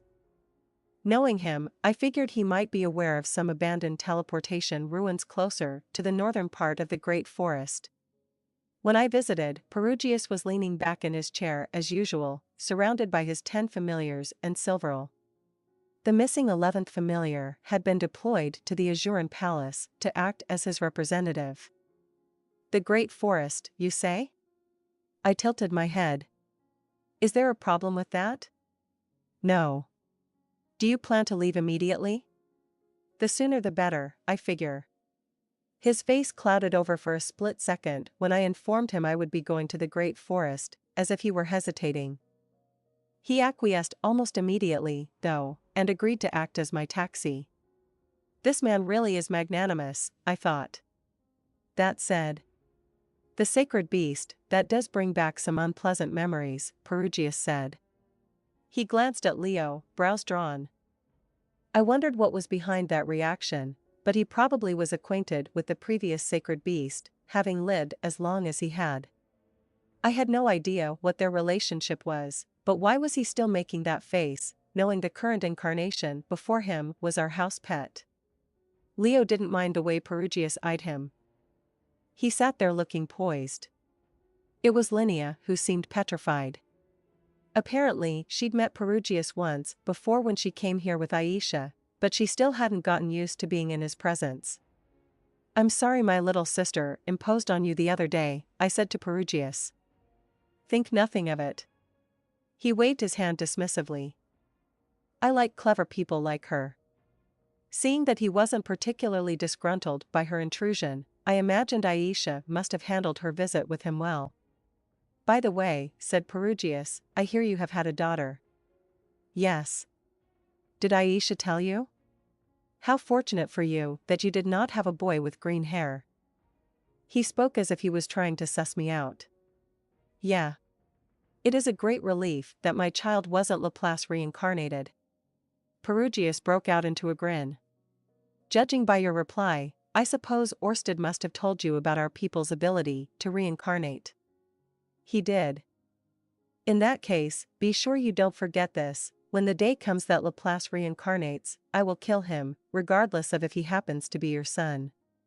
His teeth showed as his smile spread. That's terrifying. Well, personally, I'd like to pray that never happens. Personally, I was split on the matter of Laplace. According to Ørsted, he was the last of the dedicated warriors to have continued fighting the man-god over a long period. That would make him an ally under normal circumstances, but he was defeated by the man-god. The resulting split in his personality resulted in one half deceiving Rudyard and becoming bitter enemies with Perugius. That made him my enemy. If such a man was then born as my son, I wouldn't know what to do. I wasn't too worried, of course. Worsted implied he already knew exactly when, where, and under whose identity Laplace would reincarnate. My appearance may have altered the future, but since Laplace seemed to have a strong destiny of his own, I wanted to believe my presence wouldn't greatly influence that. That said, I have no desire to cross blades with you, said Perugius. If anyone resembling Laplace is born into your family, you should consult me first. He spoke as if trying to counsel me as he got up from his throne. I had no idea what consulting him would involve, but judging from his tone, it didn't seem like he'd let Laplace slip away at all. Perhaps agreeing not to kill him outright and without warning was Perugius's way of showing mercy. Now then, Perugius said, I will begin preparations for your teleportation circle. Wait in your room for a bit. I decided to pay a visit to Nanahoshi while the teleportation circle was being prepared, but she wasn't in her usual room. I meandered through the halls wondering where she could have gone when I encountered Miss Yuzuru of Atonement, and asked her where Nanahoshi was. It turned out that at this time of the day she was busy learning about the practical application of teleportation circles. There was a lot of information to digest and remember, which had to be rough. I fully intended to pitch in to help if she needed, but for the moment, I'd leave the potato chips and salted rice balls for her to find later. Some nostalgic food would be healing for the soul. After that, I went to my assigned room and waited patiently. Linnea's eyes lit up when she saw how opulent the rooms were. She wasted no time diving onto the plush couch. She sighed. You being unfazed I get, but Aisha being fearless is another story, boss. Can't believe she can act on equal footing with someone that terrifying, Mew. Linnea stretched out her body as she grumbled. I had no idea what Aisha had discussed with Perugius, but knowing her, everything must have gone well. Perugius seemed pretty chill about their encounter as well. My only worry was Aisha's occasional propensity to say what she was thinking even if it was insensitive or offensive. Maybe I'd better take some preemptive measures to make sure she doesn't step on Perugius's toes. Linnea, none of us are on equal footing with him, I said. We're all beneath him. The only reason Aisha was forgiven for being so brazen is because Lord Perugius is a magnanimous man. Think so, Mew? Sure, he's not just terrified of that big bad dragon god boss you got behind ya? I haven't met him myself, but he's pretty scary, right? Cliff was a trembling mess, Mew. Hey, knock that off. That's not true at all. I snapped. You're the fearless one. Or maybe reckless is the better word. Perugius could overhear every word of our conversation. This was the equivalent of squeezing water from a dirty dish rag into someone's tea before serving it. Honestly, I couldn't believe the nerve of her. Not long after that conversation, a grumpy Silverl showed up. As I suspected, she'd overheard us. Lord Perugius is a magnanimous man, and he thinks of you as a close friend, she said with added emphasis, as if to put me in my place. There was no need for that, I wasn't getting ahead of myself. And I'd prefer it if she didn't take what this idiot cat said seriously. Besides, it was a great honor being considered a friend by someone as awe-inspiring as Lord Perugius. I said as much to Silverl, trying to butter her up, but my attempt was apparently a little overdone because it did nothing to soften her bad mood. Preparations are complete, so please come this way, she said irritably as she ushered us out of the room. Silverl guided us to the basement of the fortress. It was the same dark, dank maze we'd descended into on our trip to the Demon Continent. In one of the dimly lit rooms, we found Perugius and Nanahoshi standing side by side. Before them was, unsurprisingly, a teleportation circle. It wasn't emitting any light, they must not have activated it yet. As I waited, wondering what the holdup could be, Nanahoshi took a deep breath, holding a magic crystal in her hands. You're only putting into practice what you already know. No need to feel nervous, said Perugius. Right, Nanahoshi stepped closer to the circle. Rudius, go ahead and get on it. I apologize in advance if I mess something up. Her face was tense with anxiety as she motioned us toward the circle. From the look of things, she was going to be the one to activate the circle this time. So we were going to be her guinea pigs. I shouldn't complain, I was the one who came and asked for a favor out of the blue. Silverl, said Perugius. Did you hand them the map? Pardon me? I nearly forgot. Silverl fished a map out of her pocket and handed it over. I opened it and studied it. The Doldia village was near the edge of the paper, so I could only assume we'd be teleporting to the ruins in the middle. It looked like the village was half a day's travel away. Perhaps it was because the whole place was covered in forest, but the two locations looked fairly close by. I decided to show Linnea and see what she had to say. I know where this is, Mew. Don't worry, it's pretty close, Mew. Then surely everything would be fine. It had been close to a decade since Linnea had last been home, but since it was her birthplace, it was probably best to leave navigation to her. As for you, Miss Silverl, I bet you had no intention of handing us that map unless Lord Perugius said something first. Such wicked behavior is very unbecoming, you know. I'll tattle on you to Lord Perugius. Now, let's get started, said Perugius. All right. Nanahoshi knelt and drew the magic crystal close to the circle. With a brush in hand, she began drawing something on the ground. Just to be on the safe side, we're only going to activate the circle for a moment. Once you're over there, you'll need to figure things out yourself, said Perugius. Understood? I blinked at him, confused. Yes. Understood. Since they were still busy setting everything up, my mind didn't really register the words as I gave a perfunctory reply. I only started to contemplate the meaning of what he said after that. Would there be a lot of beasts awaiting us? No, wait.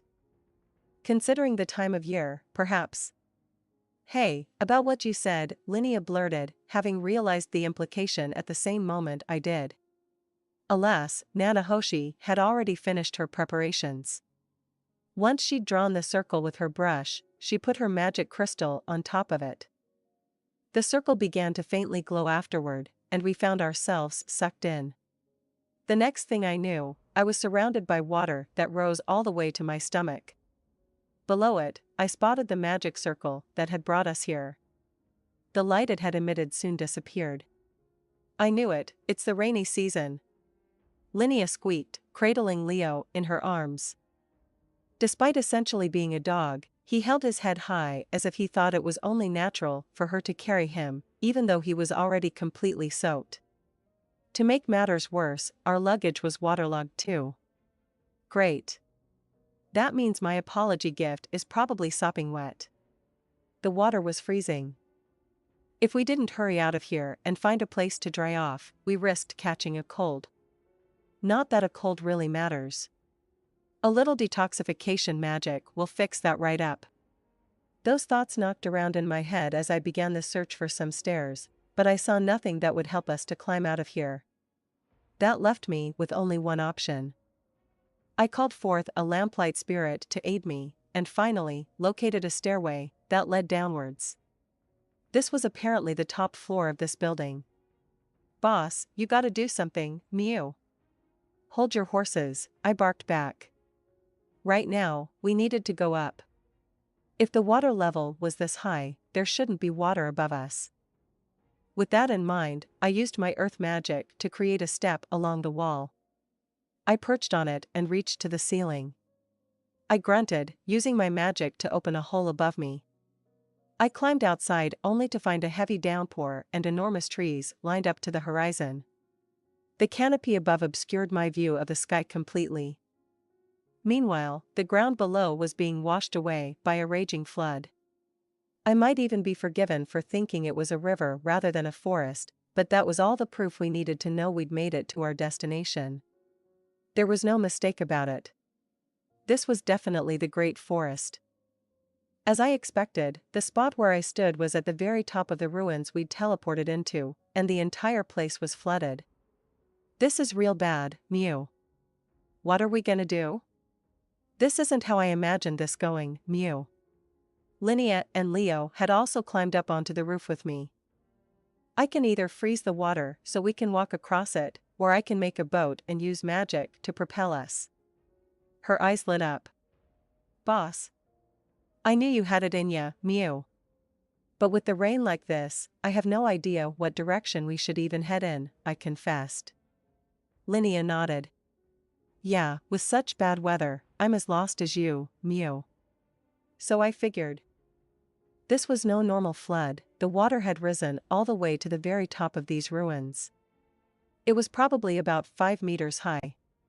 Anything that might have normally acted as a landmark wouldn't be visible right now. So what should we do, Mew? Linnea asked. Should we wait for the rainy season to end? When it does end, that'll be mating season, Mew. If that happens, I'll end up being someone's plaything, Mew, right? Mating season. It was one thing to resist her when we were at home, but I wasn't sure I could hold myself back on a trip like this. Perhaps it would be better to get going then. Or would it be better to go back and see if Orsted had some kind of item to help us along? Leo barked, puffing out his chest as he looked up at me. What's with him? You mean it, Mew? Linnea hopped in, responding for me. You aren't the sacred beast for nothing, that's for sure, Mew. I was a genius to bring Linnea along, considering she could understand him. Had to have someone bilingual to communicate with this dog. What's he saying, Linnea? He knows the way, so he said to make a boat, Mew. Alright, roger that. Linnea was right, Leo's title wasn't meaningless. He was very capable. With that decided, I used my earth magic to conjure a boat. The issue with my earth crafting was that the more mana I concentrated into it, the heavier whatever I was trying to make became. However, by decreasing the intensity of mana that I used, I could also make something lighter. To construct a proper boat, I would need to use a honeycomb pattern and maintain mana density while shaping, making sure the center could contain air and give it buoyancy. It took a little more than an hour to complete the project. The end product was a misshapen square raft. All well, it floats, and its propulsion is entirely based on my own magic. This should suit us just fine. All right. Shall we be off? Linnea looked uneasy. You sure this is gonna be okay, Mew? Boss, did you run out of mana or something? I sure hope we don't sink halfway there, Mew. If it starts going under, we'll stop midway and climb one of the trees and rest on the branches for a while, I said as I climbed aboard the raft. It lacked stability, but I could simply patch it up along the way. I'm really not so sure about this, Mew, Linnea frowned. Linnea's head shot up. Boss, he says to go that way, Mew. Got it. Well then, off we go. I used my mana to control the surrounding waters, pushing us forward in the direction Leo indicated. 2 days later, we arrived at the Doldia village. It wasn't that far from the ruins, distance-wise, but we were accosted by monsters along the way and got pushed off course by the currents, so we got a little lost. If we hadn't been lucky enough to drift onto the Holy Sword Highway, it might have taken another 10 days for us to find our way. Hey, look! It's the sacred beast. Someone, report this to Lord Guys. The whole village erupted into a great fuss upon spotting us. Warriors came rushing out, almost like bees swarming out of a hive, and they were all fully decked out. It's a human male. Don't tell me he's the one who kidnapped the sacred beast. Come to think of it, there was an incident just like this 10 years ago. As our raft drew closer, the beast folk grew even more wary. The atmosphere was so tense that it seemed likely they might clap us in irons without any room for discussion. Oh boy, now what? They might capture me, strip me, and throw me in a cell again. Just as I was beginning to grow worried, Linnea stood up. Everyone. I, Linnea de Doldia, daughter of Guys de Doldia, have made my return, Mew, she declared. The warriors froze, scrutinizing her face, before they all began sniffing the air in unison. It's true. That's really Linnea. She sure has grown. Yeah, it's been like 12 or 13 years by now, right? The air grew thick with nostalgia. I felt relieved for a moment, but that was soon shattered. We already heard from Persina, you know. What was all that talk about you becoming a merchant? You need to fulfill your duties here in the village. They immediately started heckling us. I knew it. Linnea cried. Boss, get us out of here. I'm begging ya, Mew. I ignored her and propelled us the rest of the way to safe harbor.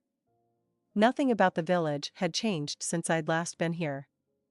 They were just as isolationist and hostile toward outsiders as before. At least, I had Linnea with me this time, and there were quite a few who remembered me. I was last here 10 years ago. Those who had been children at the time were now warriors, but they remembered who I was after catching a whiff of my scent. There were also those among their veterans who recalled who I was as well. For example, the man who threw water on me all those years ago. He'd had 5 kids over the past 10 years and returned to his duties as one of their warriors. He sure was passionate about his job. While everyone was somewhat welcoming toward me, they were quick to start bashing Linnea. How dare you? You're the chief's daughter and you have the nerve to abandon your duties. You're a disgrace to our tribe. Linnea hunched her shoulders and hid behind me. Tears welled in her eyes as she mumbled quietly, "This is exactly why I didn't want to come back here, Mew." It was really her own fault things were like this.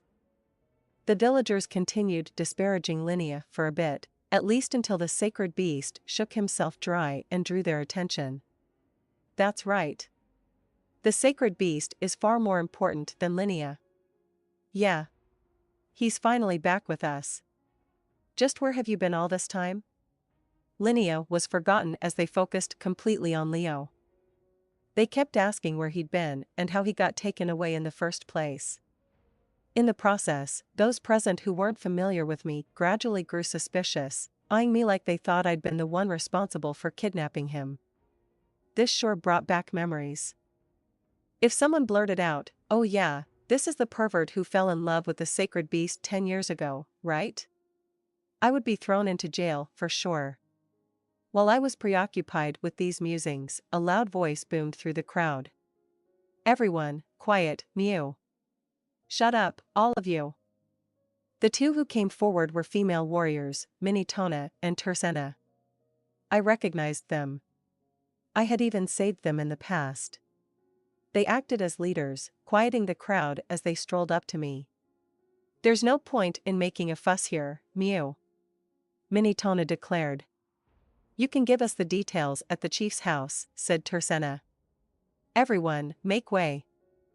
We were soon guided off to Guy's residence. Guy was now the chief of the tribe. The former chief, Gustav, had sustained a terrible injury fighting a monster during the rainy season a few years ago, which resulted in an early retirement. He had left Guy in charge of the village and was living out the rest of his days peacefully in another settlement. Perhaps that was why Guy seemed more dignified now. He seemed much more laid back. By the looks of things, the odds of me being framed for a crime I didn't commit were a lot lower this time. Relieved, I handed over the package of smoked meat I had bought in Sharia and brought as an offering. Then I started explaining the situation. I told them I was facing a powerful enemy, and I didn't want to be constantly anxious about my family's safety while opposing them. That was why I tried summoning someone or something to protect them, which resulted in the sacred beast appearing. He had thus become our guardian beast. Once I was finished, Guy's expression turned bitter. "That's all a bit difficult to believe." I didn't doubt that. I myself was shocked when Leo appeared. Although I had been even more shocked at who appeared before Leo, the first time I did it. Leo barked from his spot beside me, sitting all prim and proper. "See? He's backing up my story," I said. I didn't actually have a clue what he was saying, but I assumed he was voicing his support for my version of events. "The only thing he mentioned was that the food in your house is supposedly delicious," Guy informed me. "Sorry?" I gaped. "I jest. He said, I am there to be at his daughter's side, to do what must be done." Guys sighed. That was a joke? Guys, you rascal.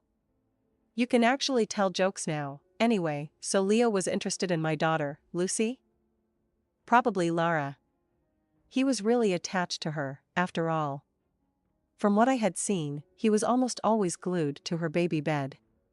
Worsted had even agreed that Lara had special promise. Destiny, you say? Guys and Leo faced each other, seemingly engrossed in conversation. Alas, I had no idea what it was about because I didn't speak Wufanese. Linnea, can you interpret for me? I asked. Sure, Mew. Her interpretation let me listen in on their conversation. True, there is a legend that 100 years after the sacred beast is born, a messiah will appear to save the world, and the sacred beast will supposedly aid them on their quest, Guys said thoughtfully. Linnea's translation, tell me. What do you think the Doldia tribe's duty is, Mew? Our duty is to protect the sacred beast until the savior appears. Linnea's translation, and I, the great and majestic sacred beast, have found that savior, Mew. This man's daughter is our savior. I don't doubt that you're telling the truth. However, this is unprecedented, for the savior's father to summon the sacred beast directly and have him protect her from infancy. Through Linnea's interpretation, Leo made a point of emphasizing his importance as he spoke. That level of arrogance reminded me of a certain buff demon king I had met in the past. Anyway, so my daughter was the savior, our little baby Lara with that impudent-looking face? Worsted had hinted something along those lines, but nothing concrete. It felt very surreal, somehow.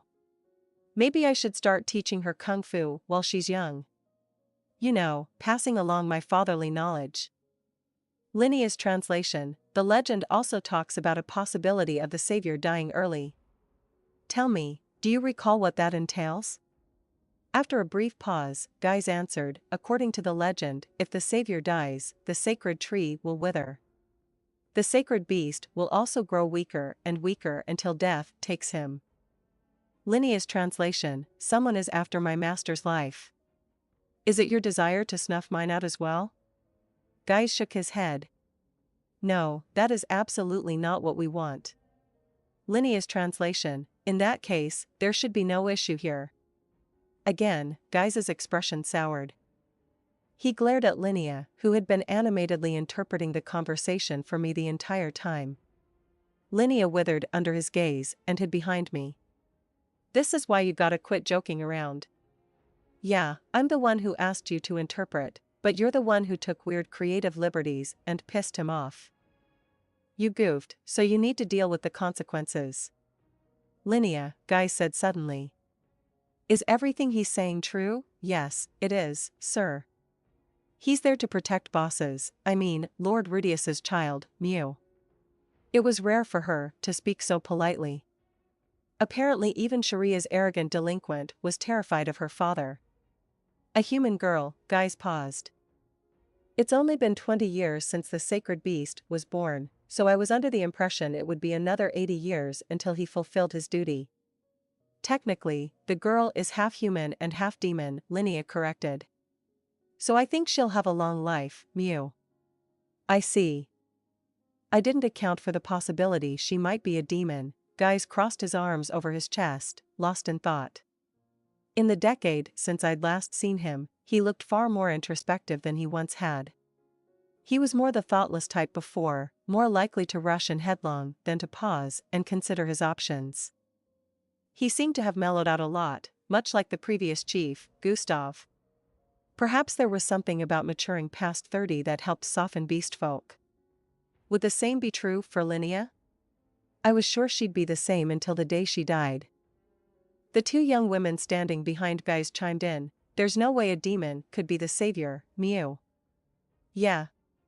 And he said he called the sacred beast to him with summoning magic. I'll bet he used some weird sorcery to trick the sacred beast. Minitona and Tursuna sounded just like Guys had in his younger days. Weird. I was pretty sure in the past they were grateful to me for my help. I guess being around the other beast folk for so long colored their view, their shift in attitude aside, they kind of had a point, I did use a magic circle devised by Perugius to summon Leo. The circle had conditions placed on it to make whoever was summoned from it completely obedient to me.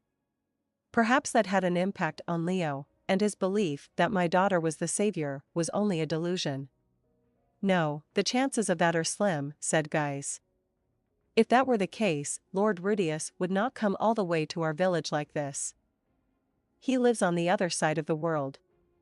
It would have been hard for us to track him down and do something about him. So he would have ignored the situation if he was planning anything underhanded. I guess so, yeah, about that. I should apologize. I actually did try to ignore it. Sorry about that. Well, that should be enough regarding the matter of the sacred beast, Guy said. Are you sure that's wise? He has spoken. Our job now is simply to obey. Leo barked, as if agreeing, then promptly placed his head on my lap. I instinctively stroked his head, and his expression turned to one of contentment. Minitona and Tersena looked entirely displeased, as if they found my actions impudent, but I ignored them. Back home, we did this all the time. Still, I was surprised that they accepted what Leo had to say so readily. I guess Linnea was right in the end. In fact, I seem to recall Ghislaine saying something similar too. That said, Lord Rudius. Let's see, yes, about 15 years from now. When your child has matured, please bring her here.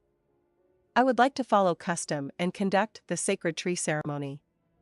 I am sure it will be a difficult trek given that it takes about a year to travel from where you live, but I would still ask it of you. This is a part of our duty. Very well then.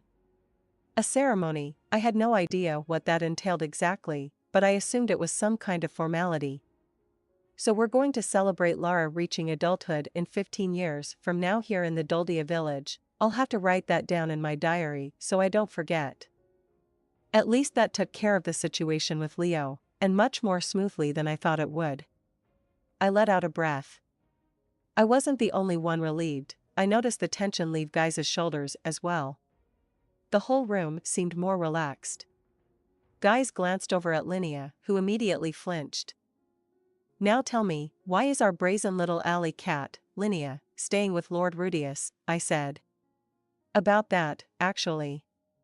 You see, she tried to get into the trade business, but she ended up racking up a huge debt. So glad you asked, Mew.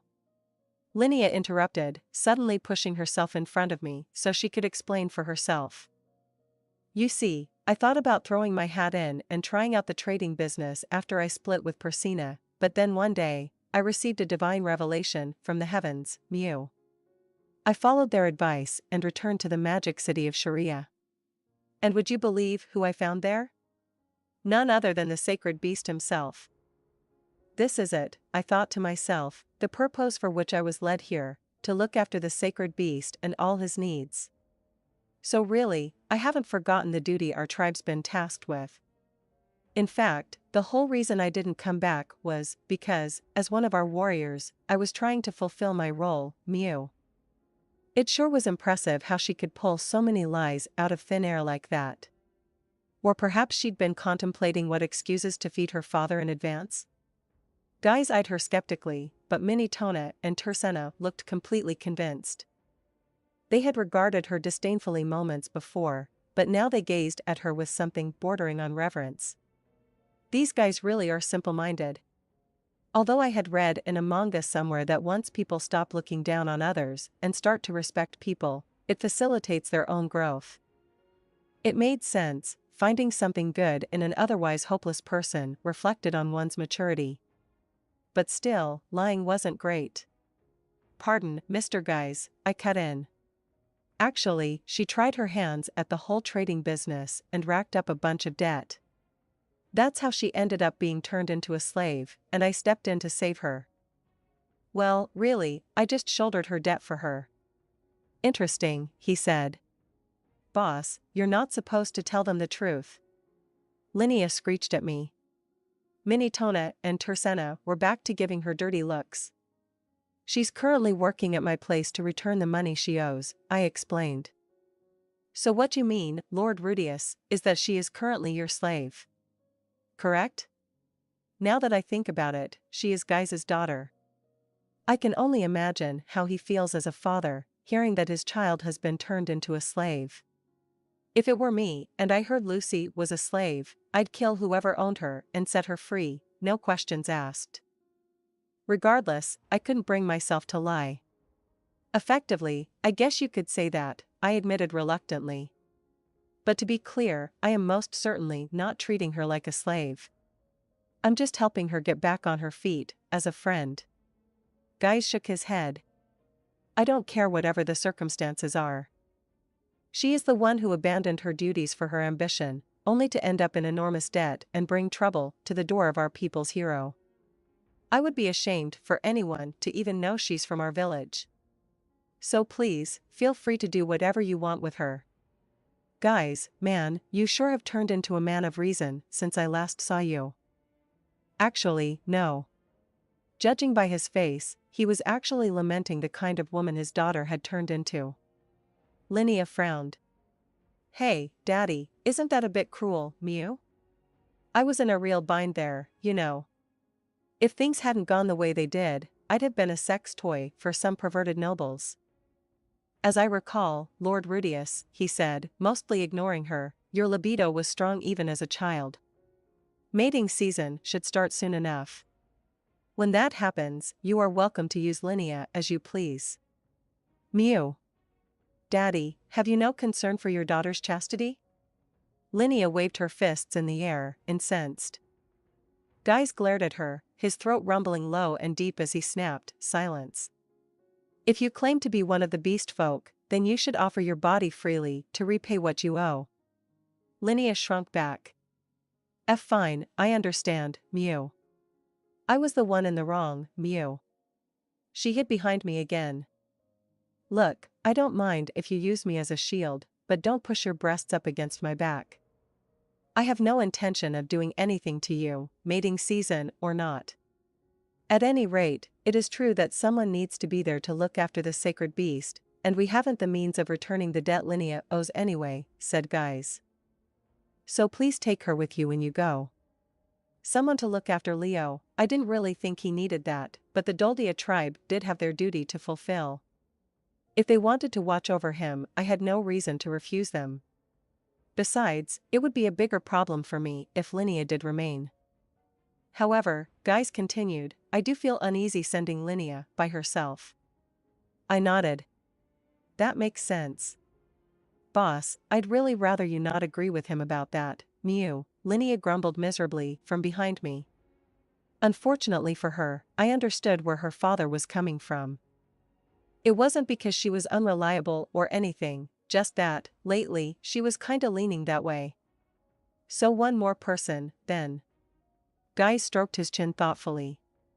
Let's see. Ah yes, what about taking Minitona or Tersena with you to look after the sacred beast? The moment their names were mentioned, the two girls stepped forth, both fully decked out in leather armor with thick swords on their backs. They were both muscular, with ample breasts. They'd been rather well endowed when they were younger, but they'd only matured since then. The beast folk were the perfect tribe for any fan of big chests. I'll go, Mew, said Minitona. Tersena shook her head. No, I will. I'm better with a sword and smarter too, Mew. She lies. We both attended the school in Zandport, and I was the one with the better grades. Were they really that desperate to wait on Leo hand and foot? 15 years away from this place would kill any chance either of them had at becoming chief one day, if that's what they wanted. Or was it a greater honor in their tribe to look after the sacred beast than to become chief? Tersena may have had the better magic grades, but I was better at everything else, Mew, Minitona insisted. That's not true at all, Tana. You big liar. You're the liar, Tersena. The two reminded me of Linnea and Persina, each defending their own position. Oh yeah, come to think of it. Has Persina not made it back home yet? I asked. Guy's expression immediately soured. This way. I was led to a building at the edge of the village. It was a familiar place for me, at least. Truly familiar. I had once lived here myself before.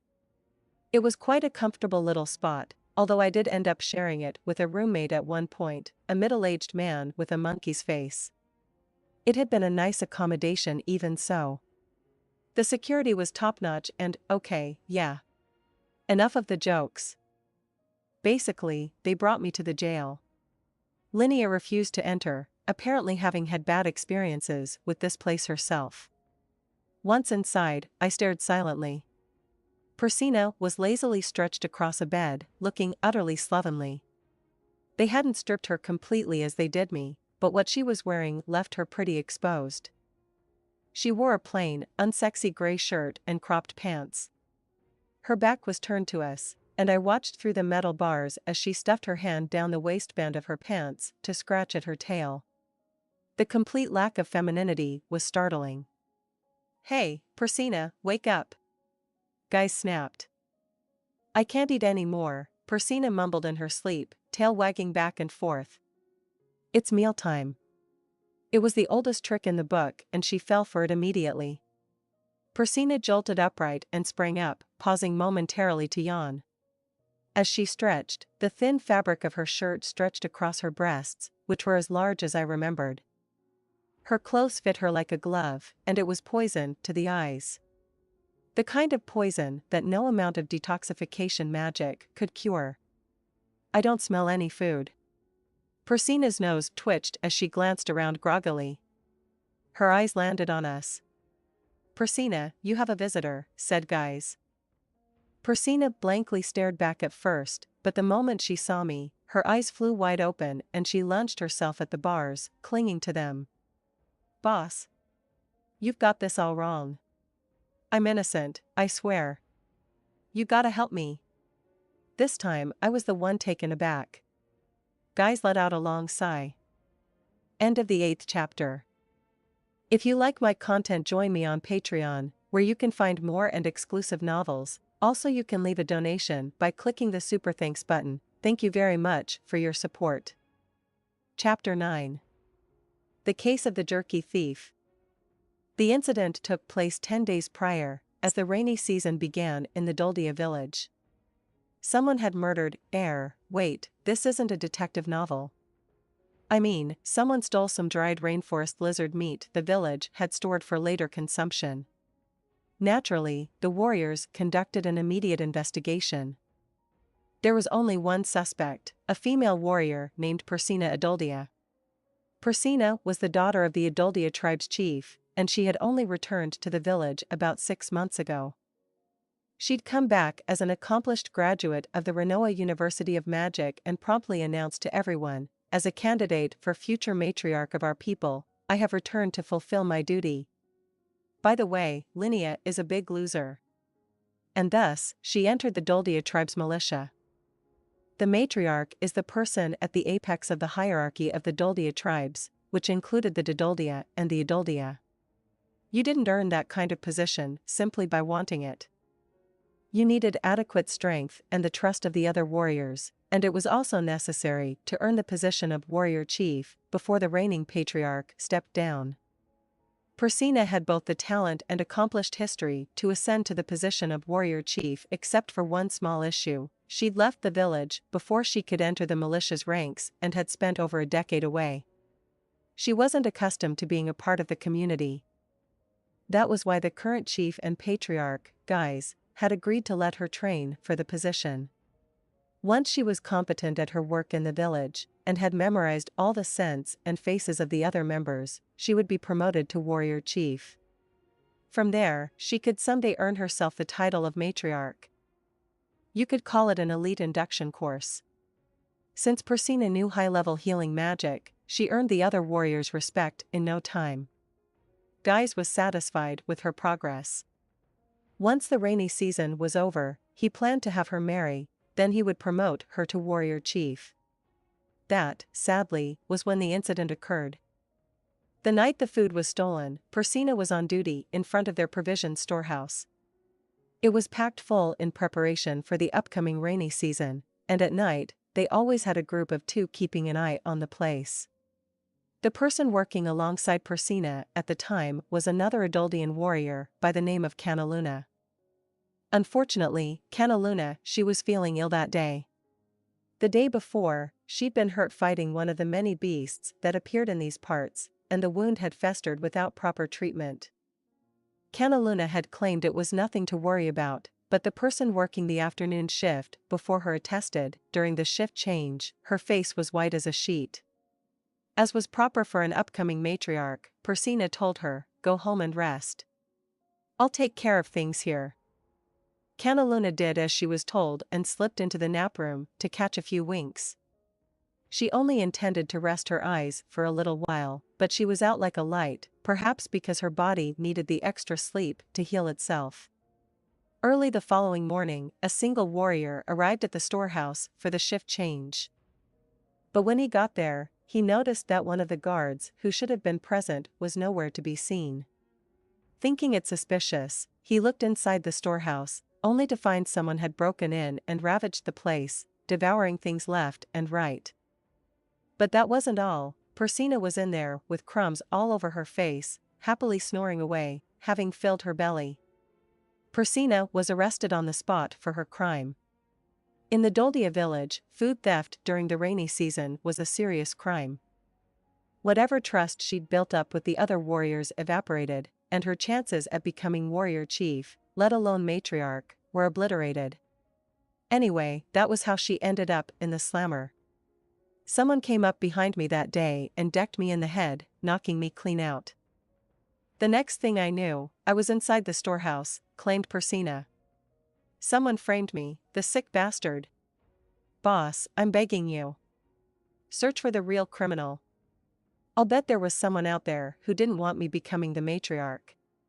Minitona and Tersena seem the most suspicious, if you ask me.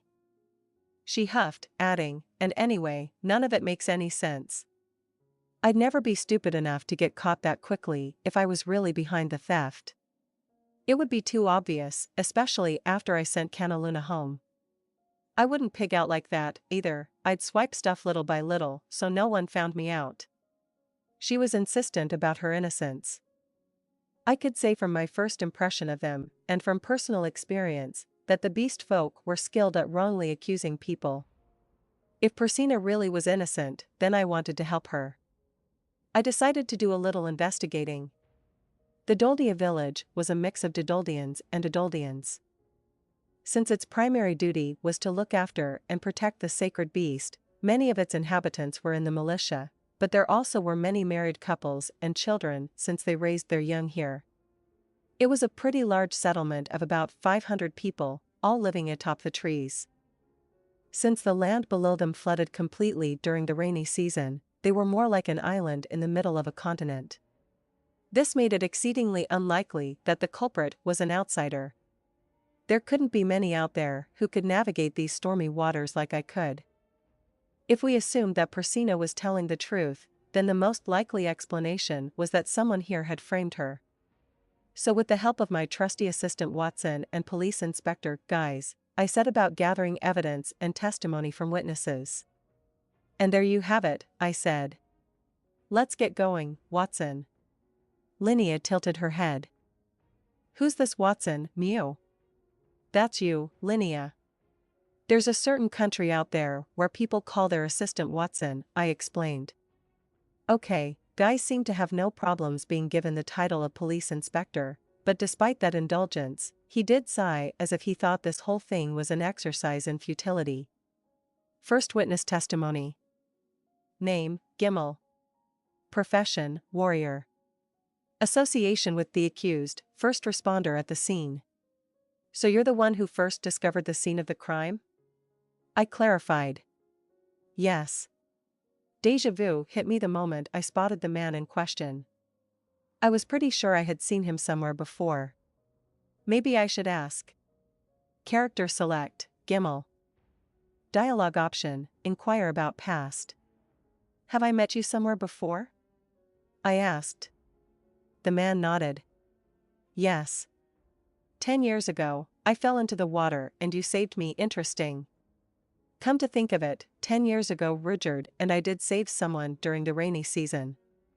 I remembered the cute little boy wagging his tail at me in gratitude. Boy, that sure brings back memories. Anyway, that didn't matter right now. I had to focus on solving this mystery. When you found Persina 10 days ago after she'd stolen into the storehouse and eaten all that food, how did the place look? Can you describe the scene for me? Let's see. The boxes of lizard jerky were cracked open and Persina was curled up in front of them, fast asleep. Her stomach was all bloated and she was cradling the food with her hands, a smile on her face as she mumbled to herself, "I can't eat another bite." I could picture that so vividly in my mind. Perhaps because it sounded almost exactly like the scene I'd witnessed a few brief moments ago. In other words, no one actually directly saw her eating the jerky, correct? He nodded. That's right. Although, we did find some of the meat stuck between her teeth, and her saliva smelled like that of some of the half-eaten jerky she'd discarded nearby on the ground. The Doldians sure did have a unique way of investigating. A person's innocence or lack thereof could be established by smell alone. They had absolute confidence in their schnozzes. As far as they were concerned, finding the scent of the stolen goods on someone's saliva was all the proof they needed. But it wasn't foolproof. You say that her stomach was bloated with food, but am I correct in assuming you don't actually know whether it was the jerky inside her or not? I asked. No. But her burp also carried the scent of the lizard meat. I've eaten it before, so I know exactly what it smells like, he said. Or maybe it was foolproof, whoops. If they could detect the scent of whatever was inside her belly, then it was practically guaranteed that Persina had, in fact, devoured the jerky. Assuming no one had cut her open with giant scissors and stuffed her stomach full of the jerky, that is. Was there anything else? I pressed him, hoping for something. For instance, footprints belonging to someone other than Persina? No. No other footprints, no other scents, and no other hair found at the scene. Interesting. Well, in that case, the true culprit had committed the perfect crime. Second witness testimony. Name, Kana Luna. Profession, warrior. Association with the accused, fellow night shift guard. Miss Kana Luna, I said, what was Persina like on the day of the incident? She kept saying the same thing over and over. I haven't eaten anything since this morning. I'm starving. So Persina was famished on the day of the crime. That was awfully strange, given the Persina I knew was always chowing down on something regardless of whether it was mealtime or not. She was like a garbage can, eating any kind of meat, dried, smoked, or raw. Something seemed amiss here. And can you tell me why she hadn't eaten? When we were exterminating monsters the day before, there were a bunch of people who got injured, she explained. That had been written in the report as well. The day before, an enormous group of monsters had appeared. They were fortunate that no civilians were injured, but many of their warriors were badly hurt. I said. Persina is the only one in the village who can use advanced healing magic. She was running back and forth, constantly trying to heal all those who'd been seriously hurt. In the end, she collapsed from lack of mana. I had experienced that myself before. When you ran dry, you passed out and didn't wake for half a day, or even a whole day in some cases. Persina was no exception. She must have passed out, and by the time she awoke, it was her turn for guard duty. From the sounds of things, she went straight to work without eating or drinking a thing. Couldn't you guys have fed her or something? I asked. Kana Luna shook her head. The rules are the rules. During the rainy season, any snacking or eating outside regular mealtimes was prohibited. They kept strict tabs on their provisions to ensure they didn't run out before the 3-month period was over. What about letting her skip out on duty for the day? So many monsters attacked the day before that a good portion of our warriors were still bedridden. We didn't have enough people. As much as we would have liked to let her rest, even she herself said, it's just a little hunger, nothing serious. It made sense. She probably felt a sense of duty as the future matriarch. That was admirable. She'd be a shining example to my past lazy self who tried every excuse in the book to skip out on his obligations. And that's what led to the incident, I surmised. Correct. I keep thinking, if only I had found her something to eat back then, this might never have happened. The circumstances seemed to warrant an exception in this case for Persina's offense, but that would be difficult since the suspect in question still steadfastly claimed she hadn't done it. Watson's input. Watson, I shook my head. No, Linnea. What do you think, having heard all of that? I figured it was worth asking my assistant, since she was Persina's friend, after all. I thought she was guilty from the start, Mew. She's always had the habit of swiping anything available and devouring it when her stomach's empty, Mew. She's even eaten some of my dried fish before, you know. So she already has a prior offense on her record. Having heard what everyone had to say, I noticed there was only one witness whose statement seemed inconsistent. Someone had to be lying. But who could it be? Character select, Persina. Correct, it was Persina. She was the only one who hadn't admitted to her own actions, claiming someone had punched her from behind. I returned to the jail to question her about it once more. Action select, move location. Location, edge of the village. Character select, Persina. Dialogue option, ask about incident. Persina, I said. Are you absolutely certain you aren't guilty? Look me in the eyes and tell me. I mean it, boss. Believe me. She gazed directly at me, eyes glimmering and hands clasped in front of her. The one thing that seemed suspicious was the way her tail wagged. Time to trick her into telling the truth. If I advocate for you, there's a good chance I can get you out of here, I offered. I knew you could do it, boss. But, if you do leave this cell and I discover you are lying, I won't let you eat meat for a whole year. Persina flinched. Well, of course I meant not lying. I stared her down. Can you swear to God? I can. Her eyes darted back and forth nervously. I knew something was fishy. That's a guilty look if I've ever seen one. Just so you're aware, I show no mercy to those who blaspheme my God. I reached through the bars and grabbed her head in my hands, forcing her to look me in the face as I spoke to her. Can you truly swear to God? Persina was fully aware of the person I revered so greatly. Her face went deathly pale and her entire body began to tremble. She curled her tail between her legs and grabbed the tip of it with both hands. Well? It was me. I did it, she finally blurted. And with that, the case was solved. The culprit was, as everyone expected, Persina Aduldia. She laid the blame on an unidentified third party because she didn't want to admit responsibility. Sneaky little devil. Although she was bewitched by the meat, so perhaps she was a victim herself in a way. Mr. Guys, I apologize for the extra trouble, I said. It's fine. More importantly, are you sure you're all right with Persina? He'd watched the whole thing play out with an exasperated look, but now that everything was resolved, he seemed eager about something I couldn't place. All right with Persina, for what? I'm speaking, of course, about the other warrior you plan to take with you to look after the sacred beast, what? Hold up here. I never said a word about wanting Persina to fill that role. He seemed way too excited about the prospect of me taking Persina. Although, I guess I had brought her up in the first place.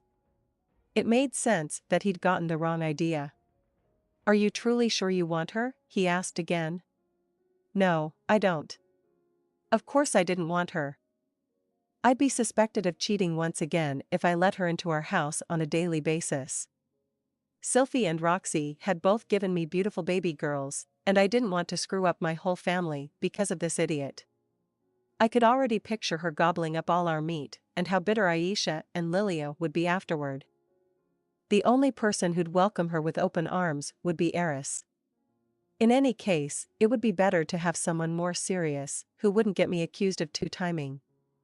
Like, yeah, Gimel for instance. I see, so you would prefer someone else. Guys nodded thoughtfully. Then will you be going with Minitona or Tersena? No, those two are also candidates to become matriarch, right? There must be someone else. We started toward the exit as we discussed our options. Wait. Don't leave me here, boss. Get me out. I want you to take me with you. I don't want to live a life without meat. We both ignored the voice shouting after us. Linnea cackled as she slipped through the door, having waited outside this whole time. It seemed she'd been thrown in here naked before, and going in would only make her relive that shame. That was why she'd vehemently refused to accompany me at first. Persina. I see you got your just desserts, Mew. Persina's jaw dropped. Linnea? I thought I caught a whiff of your scent. What are you doing here? For some reason, Linnea was sporting a pair of sunglasses. They were the same ones she'd worn while she was working, the ones that hid the way her eyes turned into dollar signs as she counted her money. Why, you ask? You really don't know, Mew? Linnea grabbed my arm and pressed her breasts against it. Knock that off already. I can already smell you going into heat. Don't tell me that you and boss are. Persina's nose twitched as she sniffed the air, and her lips trembled. Linnea's lips pulled into a truly sinister grin. You got it. That reminds me of the passionate night we spent together. Boss picked me up and carried me out like a princess in his arms. Oh no, I can't share any more than that, Mew. Just know that boss made Meow weep that day. That can't be. Persina shook her head in disbelief. Boss said it'd be doing dirty by Fitz and Roxy, so he wouldn't even give us the time of day. Don't you think the only reason he never paid you any attention is because you weren't attractive enough? The second it was just him and Meow, he couldn't get enough. Oh man, I tell ya, the noble blood of the Grey Rats flows strong in his veins. Our first night together was so rough, I thought he might break one of my ribs. Mew, break one of your ribs? Just how rough was the sex you were having? She was probably referring the first night she spent with Eris. Eris had a habit of practically squeezing her bedmate to death in her sleep. I'd fallen victim to that before. So had Leo, and apparently Linnea. The next morning, Linnea was on the verge of tears as she had Sylphie heal her wounds. She wasn't lying about the details at least. Linnea, your boss's wife now, not his wife exactly, Mew. Linnea paused for exaggerated effect and then said, but basically, I'm like his slave, Mew. His slave? Persina's face went bright red as she slapped her hands over her mouth. Well, the slave part wasn't a lie, either. You could say I've carved out a pretty good spot for myself, Mew. I may be his slave, but he lets me work and I've got 50 subordinates under Meow. Unlike you, I'll never be thrown in jail, and I get to enjoy boss's affections. But I gotta admit, it would be way more grand to be the Doldia's matriarch, Mew. But you seem to be out of the running for that. Her obnoxious laughter filled the room. Linnea. Persina's face heated with anger as she grabbed the metal bars and shook them. Slowly but surely, the strength left her body until she at least slumped to her knees, sniffling. It's not fair. That day, I really was so busy I couldn't find time to eat a single bite the whole day. I didn't even eat that much from the storehouse, only what I'd eat during any normal meal. We could replenish that much by killing and drying out another beast. She slumped forward and began weeping. Linnea finally peeled herself from me. That felt good, Mew.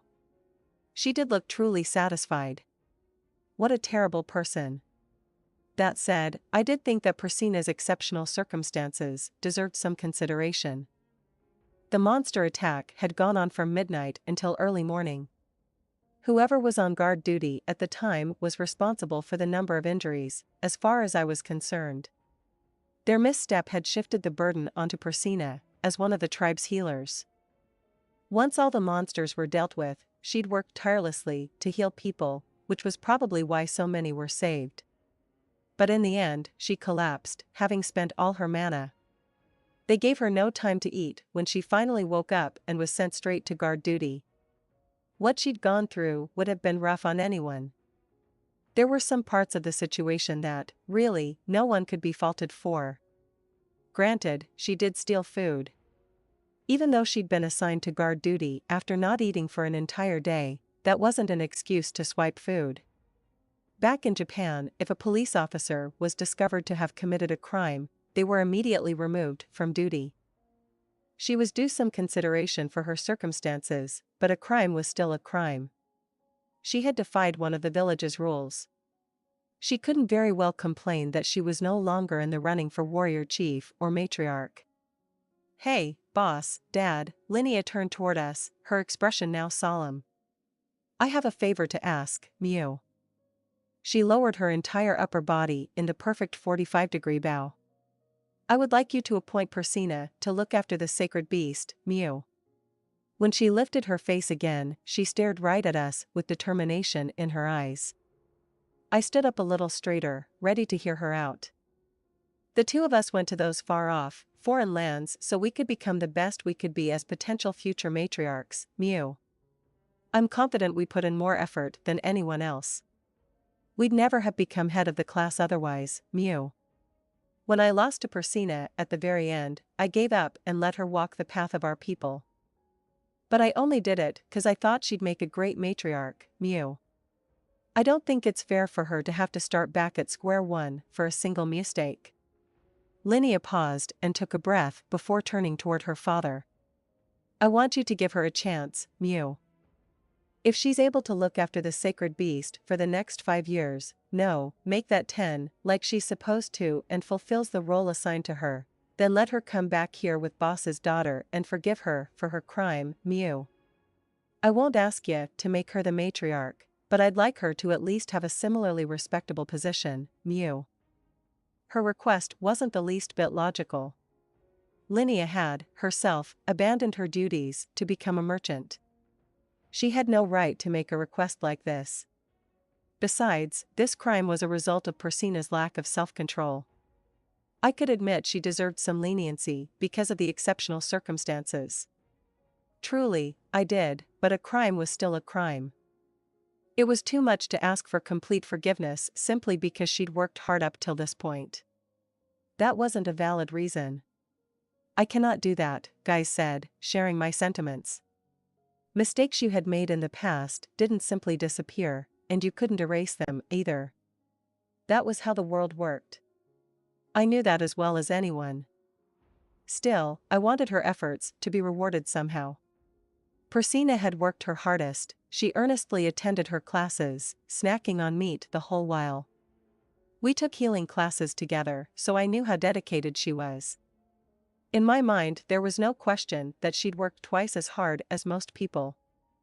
That was how she topped her class, despite most beast folk lacking an affinity for magic. I wanted all of that to pay off for her. I honestly did. Mostly because I empathized with her. If I worked hard at something, I'd want it to bear fruit for me, too. And if I were in a position to help someone be rewarded, I wanted to do my utmost in that respect. "Mr. Guys," I cut in. "I hope you don't mind, but I'd also like to ask you to agree to Linnea's request." "Boss, you mean it?" Guys pulled a face, dipping his chin as he contemplated my request. After a moment, he finally raised his head again and said, "Very well. I'll allow it." The guys I used to know would have stubbornly said no until the end. Taking care of the sacred beast seemed like an exceedingly prestigious duty, and not something you'd entrust to a criminal who'd stolen food before. To not only let Persina have that honor, but to wipe her slate clean too? It was foolish. The only one who benefited from this was Persina, and enormously, too. Honestly, I wasn't even sure my judgment on this matter was correct. I was probably making a mistake, but that was exactly why I acknowledged I was being selfish. "Linnea, Persina," I said, "you'd best make sure to fulfill your duties properly. Understood?" "Yes sir, Mew." "You got it." The two girls bowed their heads at the same time. As I watched them, I found myself thinking, these two really are at their best when they're together. We used the raft to return the way we came, heading toward the Holy Sword Highway. When we found the monument to the 7 great powers, I figured it was as good a time as any and pulled out my flute. I managed to summon Aramanthi, who led us back to the floating fortress. This place sure brings back memories. Never thought I'd come back to the city I once ruled before, Persina spoke nostalgically as she gazed at the magic city of Sharia from where we stood on the floating fortress. Yes, she had indeed come back to the very place she might call her second home. Persina, there is one teeny thing I forgot to mention, Mew, said Linnea. What is it? I'm kinda getting sentimental over here, so I'd appreciate it if you kept whatever you want to say short. Well, I did help you out. So for a while, you're going to be my underling, got it? And that was how Persina became Linnea's lackey.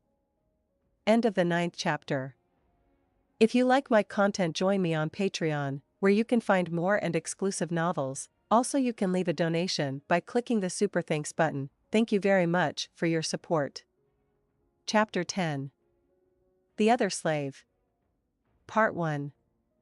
Several days had passed since the gruesome incident I'd named the Jerky Murder. Persina returned to Sharia with us, and Eris was more than happy to dote on her. She also joined the ranks of our mercenary band, but that's a whole other story. Today, I was working with Zenoba, as usual, trying to improve my magic armor. We were making some minor adjustments to version 2 while developing a more powerful version 3 and version 4.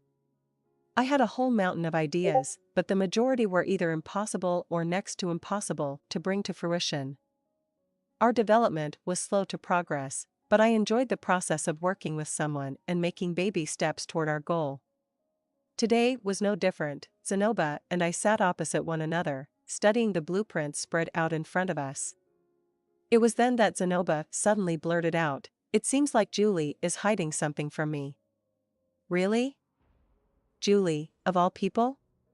He nodded. Yes. She's doing something in secret behind my back. It was rare for him to worry about anything other than dolls and figures, but it was especially strange for Julie to be weighing on his mind. Perhaps she'd grown on him since they'd lived together for so long now. So, I said, what do you mean by in secret? Lately, she's been going to the market by herself. Even if I ask her what she bought, she won't answer me. In fact, she won't even show me the figure she's supposed to be working on. It's like she's making something else without my knowledge. I have tried asking her what she's doing, but all she does is brush me off. Well, she is getting to be that age. Maybe this is just a phase? Julie'd had her first period not too long ago, and physical changes often brought about mental changes. In short, Julie was entering puberty. She'd known Zenoba since she was very young, but he was still a man. It wasn't strange for her to be embarrassed about him discovering her secrets. Like, for instance, the color of her underwear. That kind of stuff.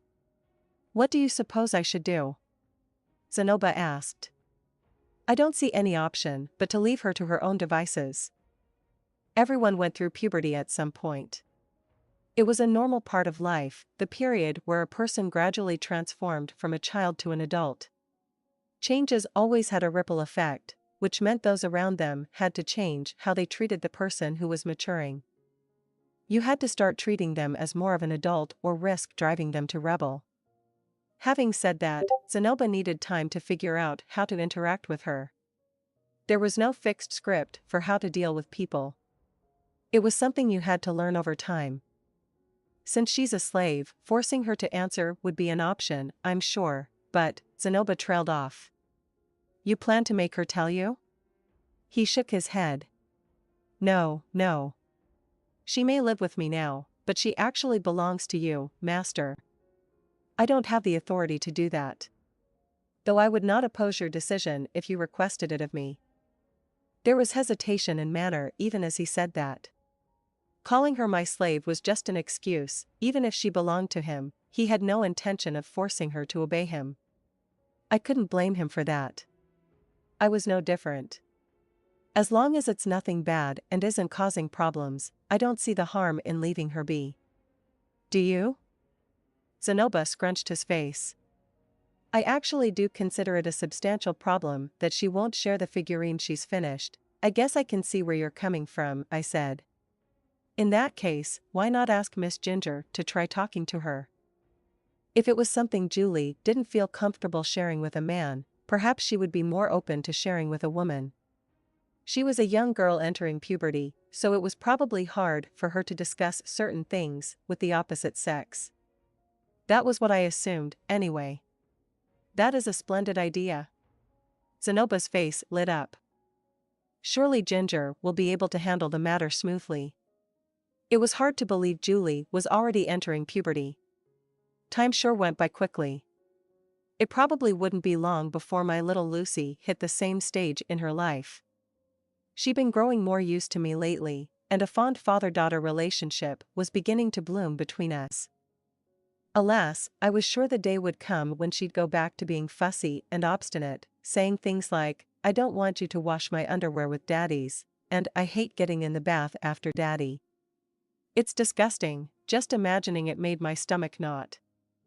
I promise I won't force you to get in the bath with me, so please at least be willing to sit at the same dinner table. By the way, Master, there's another topic I'd like to broach with you, said Zenoba. Do you have any interest in boxes? Boxes? Was he referring to a sweat box? As in, a club? A sweat box might refer instead to a place where lots of people gathered, from what I understood of the young people's slang. Since I had a mercenary band and thus plenty of opportunities for large gatherings, it might be worth looking into. Sure, I was interested. Wait, there's no way that's what he means. This is Zenoba we're talking about. It's probably a treasure box or something like that. Yeah, that was more likely. There were probably lots of those boxes out there encrusted with gems and the like. I'd seen ones like that at Perugius's place, and they were the very definition of luxury. They were empty, though. Yes. Actually, I found a wonderful craftsman. I would like you to see their wares as well, said Zenoba. To be perfectly frank, I wasn't really interested. On the other hand, it was rare for Zenoba to invite me to see an artisan like this. What kind of boxes? I asked. Ones with the most incredible designs. I have seen ones of this caliber before. Actually, no. It would be better to see them with your own eyes rather than have me explain. I had Zenoba pegged for a guy who only loved figures and nothing else, but it seemed he had a discerning eye when it came to other kinds of craft as well. For someone as picky as him to shower anything in praise made me deeply curious. In that case, I guess I'll check it out, I said. He grinned from ear to ear. I knew you would say that, Master. The shop in question was tucked deep in the artisan quarter. I lost track of how many blocks we passed on the way. Far fewer people traversed the artisan quarter than the commerce district, and the buildings were quaint, lacking any distinguishing characteristics. On top of that, you could easily get lost in the winding streets. Despite the quietness of the streets, there were still quite a few people milling around. It was mostly fussy artisans, who went about with permanent frowns etched on their faces, as if they'd forgotten how to smile. If I were a young child, I'd probably take one look at the people around here and start sobbing. Zenoba walked with purpose, wasting no time. When we came to forks in the street, he knew exactly where to turn. We went down a short flight of stairs, then clambered up a much larger set. We passed through streets decorated with clotheslines and cut right past a workshop producing strange, purple smoke. Finally, we arrived. The store was the size of a small civilian house. It wasn't grand and there was no sign out front either. A thin trail of smoke rose from its chimney, indicating someone was in, but most people would never guess that this was a shop. This is it. Zenoba pushed open the door, and a chime echoed to alert the owner that he had customers. There was barely any light inside. In fact, the only sources of illumination were the streams of sunlight